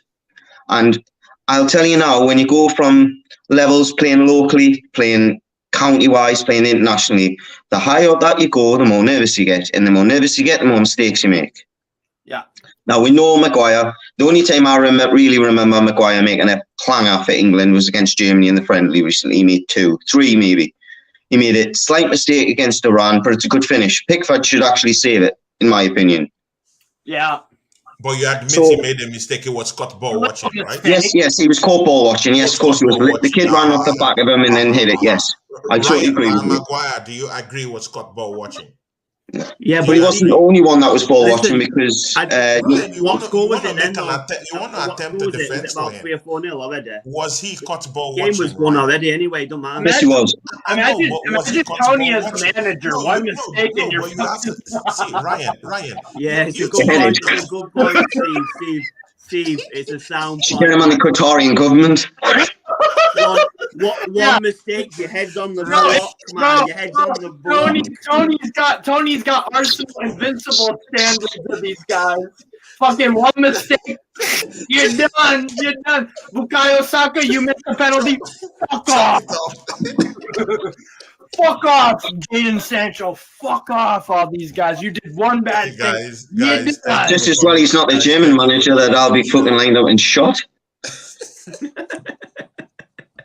Hey, guys. You hit the post 3 times, fucking bang. Thank you for coming to the show. At least you get 3 times under Tony. It's the first one. That's Tony to a win on Sunday, mate. No, see, I just feel that guy is not good enough. He's not good enough. I don't think he's great either, but he's halfway decent. And for Chelsea down to call him world class. Put it this way. I'll put it in this perspective for you, Tony. I wasn't really angry with what you two said. I'm okay with your argument. It's cool and okay. But for Chelsea down to just say he's world class. Tony, think of it this way, right, man? You've been out with the lads all night, right? Right? Yeah, There's 4 chicks at the bar. You don't really fancy any of them, right? Yeah. But you got to pick one of them. You got to pick one. Because you didn't want to go home alone. That's the Harry Maguire situation. You've got to go one, so you may as well pick one. And and maybe one of the uglier ones fucks really good, so you go with her. Harry Maguire. She's got a big forehead, it's Harry. All right, it's sorted. Ryan Sitmaker, what the fuck is going on with this? Yeah, Ryan is like, what in God's name is Oh, he's going on remembering here? the time when he's actually fucking been there and done it. That's even worse. No, Guys, the girl with remember, the we're girl in with the big Qatar. forehead. We're in Did you know her? Qatar. Yeah. We're in Qatar. You must We have. are in Qatar. Do Ryan? you know the one with the big forehead? That girl. You must have known her. That's that. Shh. That's The wife's listening, she'll remember, man. Shh. The Maguire girl. Thank you, guys. Thank you for coming to the show today. Yeah. See, just shout out where people could find you, and see, Ryan. I'm sure you've not met Andrew Bell. I knew him through Steve, through Strasbourg, Steve, and of course he's been coming to the channel. He's been coming to support us. Of course, he's married with with a kid. I don't think kids. Is it kids or with a kid? With me, sorry. I think you're married with kids. Yeah, I've got a 16-year-old daughter and a 3-year-old daughter. My daughter's in with us. Yeah, I've got an autistic 3-year-old, so it's a bit mental at times. Yeah. But Ryan, because why I'm saying this is that me and Ryan started this channel together. He was the first person to be here with me. And we started it up together, So it's nice for you to meet him because we have a show together, and we'll be inviting you to that show to come and chop it up with us. Once in a while, whenever you can. I think me, Ryan, and Steve have done something before, so yeah. So it's okay. Steve's been down. So Andrew Bell, it's nice for you to link up with Ryan. Very great guy. And at least with him, I've been able to push this channel a little bit further. I've noticed your subs have gone like I've been having a look at your subs, nearly 3,500 now. Well done. Yeah. Thanks. So at least maybe after. Are you on Instagram, Andrew Bell?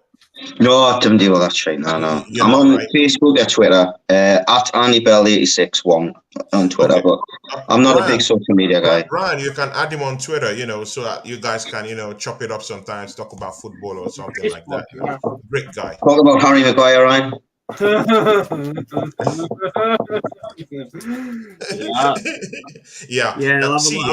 have a look on Twitter maybe, unless I'll see how Newcastle do, and if they do any better, I'm not following you because I don't want to see it. All right, man. Hey, Ryan, shout out where they could find you, and Steve, and of course Andy, if you do have. So Ryan. Yeah, so my Twitter name's on here, Maguire23. That's the best place to find me because it's unlocked. My Instagram's private, so if I don't know you, you're not getting on there. So yeah, but obviously you'll find me on here as well. The Ryan and Claude show. We try to go out Mondays and Tuesdays. But while the World Cup's on, it's all World Cup at the minute. But as soon as the Premier League comes back, we'll be starting that up again. So you know where to find us. Like we always say, everyone that's watched, God bless you. We love you. Thanks for coming. Thanks for watching. Like and subscribe as always. Thanks for being here. Fuck yeah. Big ups. Steve McCullough, shout out where they can find you. You're a regular on this station. You've been helping me too. Big ups to you, you're a brother. Thank you, man. It's all love, man. Thanks. Yeah, no problem. No, you can find me on Strasbourg Steve. I might go live tonight and rant to nobody about how fucking shite Germany are, but I might do that. No, you will. Yeah, and I'm on Newcastle Fans TV, and that's where you can also find Andy. Usually after Newcastle games. So yeah. Yeah, sure. Andy, where can they find you? Like I say, just Twitter, mate, really. At AnnieBell861. But like Steve says, I mean, it's very nice for them to say you can find me on Newcastle Fans TV. You don't. I just go on for the fan reaction. Yes, I've been on a couple of videos that Steve does, but that's simply because Steve values my opinion. I think that other than that, yeah, I'm not a member of Newcastle Fans TV. I'm just a supporter. Yeah, great. Before I say good night, I just want you guys to just answer just one question, please. 3 of you: Ghana, Uruguay, South Korea, Portugal. What is your predictions for those matches tomorrow? Who's going to win tomorrow? Steve, I'll start with you. Just a little bit of a teaser for tomorrow. So, Steve, Ghana, Uruguay tomorrow. Give me Ghana. Ghana all day. The way they've been performing and the way Uruguay have Ghana 2-0. They'll get revenge on the 2010 World Cup shenanigans from Suarez. Jeez. Andrew Bell, Ghana, Uruguay tomorrow. I don't know how the group's looking, but I really expected Uruguay to. They're bottom of the group, Uruguay. Yeah. They're bottom. Uruguay bottom. But I think they've still got a good chance of. I think it's a very tight group, isn't it? I'm going to go Uruguay 2-1. Ryan Maguire. Which one do you choose? Ghana, Uruguay. I think Thomas Partey is going to come up with an absolute worldie. He's had 2 brilliant games. 2 brilliant. He's been great. Yeah. Such a good player. Oh my God. Okay, South Korea, Portugal. Steve, quickly. I'll go 2-0. Now there's got to be something crazy happening because there's always exactly. So but then again, do I use my upset pick with this one or the Serbia, Cameroon, Brazil? I'll go with the 1-1 draw. 1-1 draw. South Korea, Portugal. 1-1 draw. Good. Andrew Bell, what do you think? 3-1 Portugal. Ooh. Yeah, I can't. Ronaldo hat trick. 2 penalties. Tony's gonna be excited though, because then he'll want him really at Arsenal then. Ryan Maguire. South Korea, Portugal.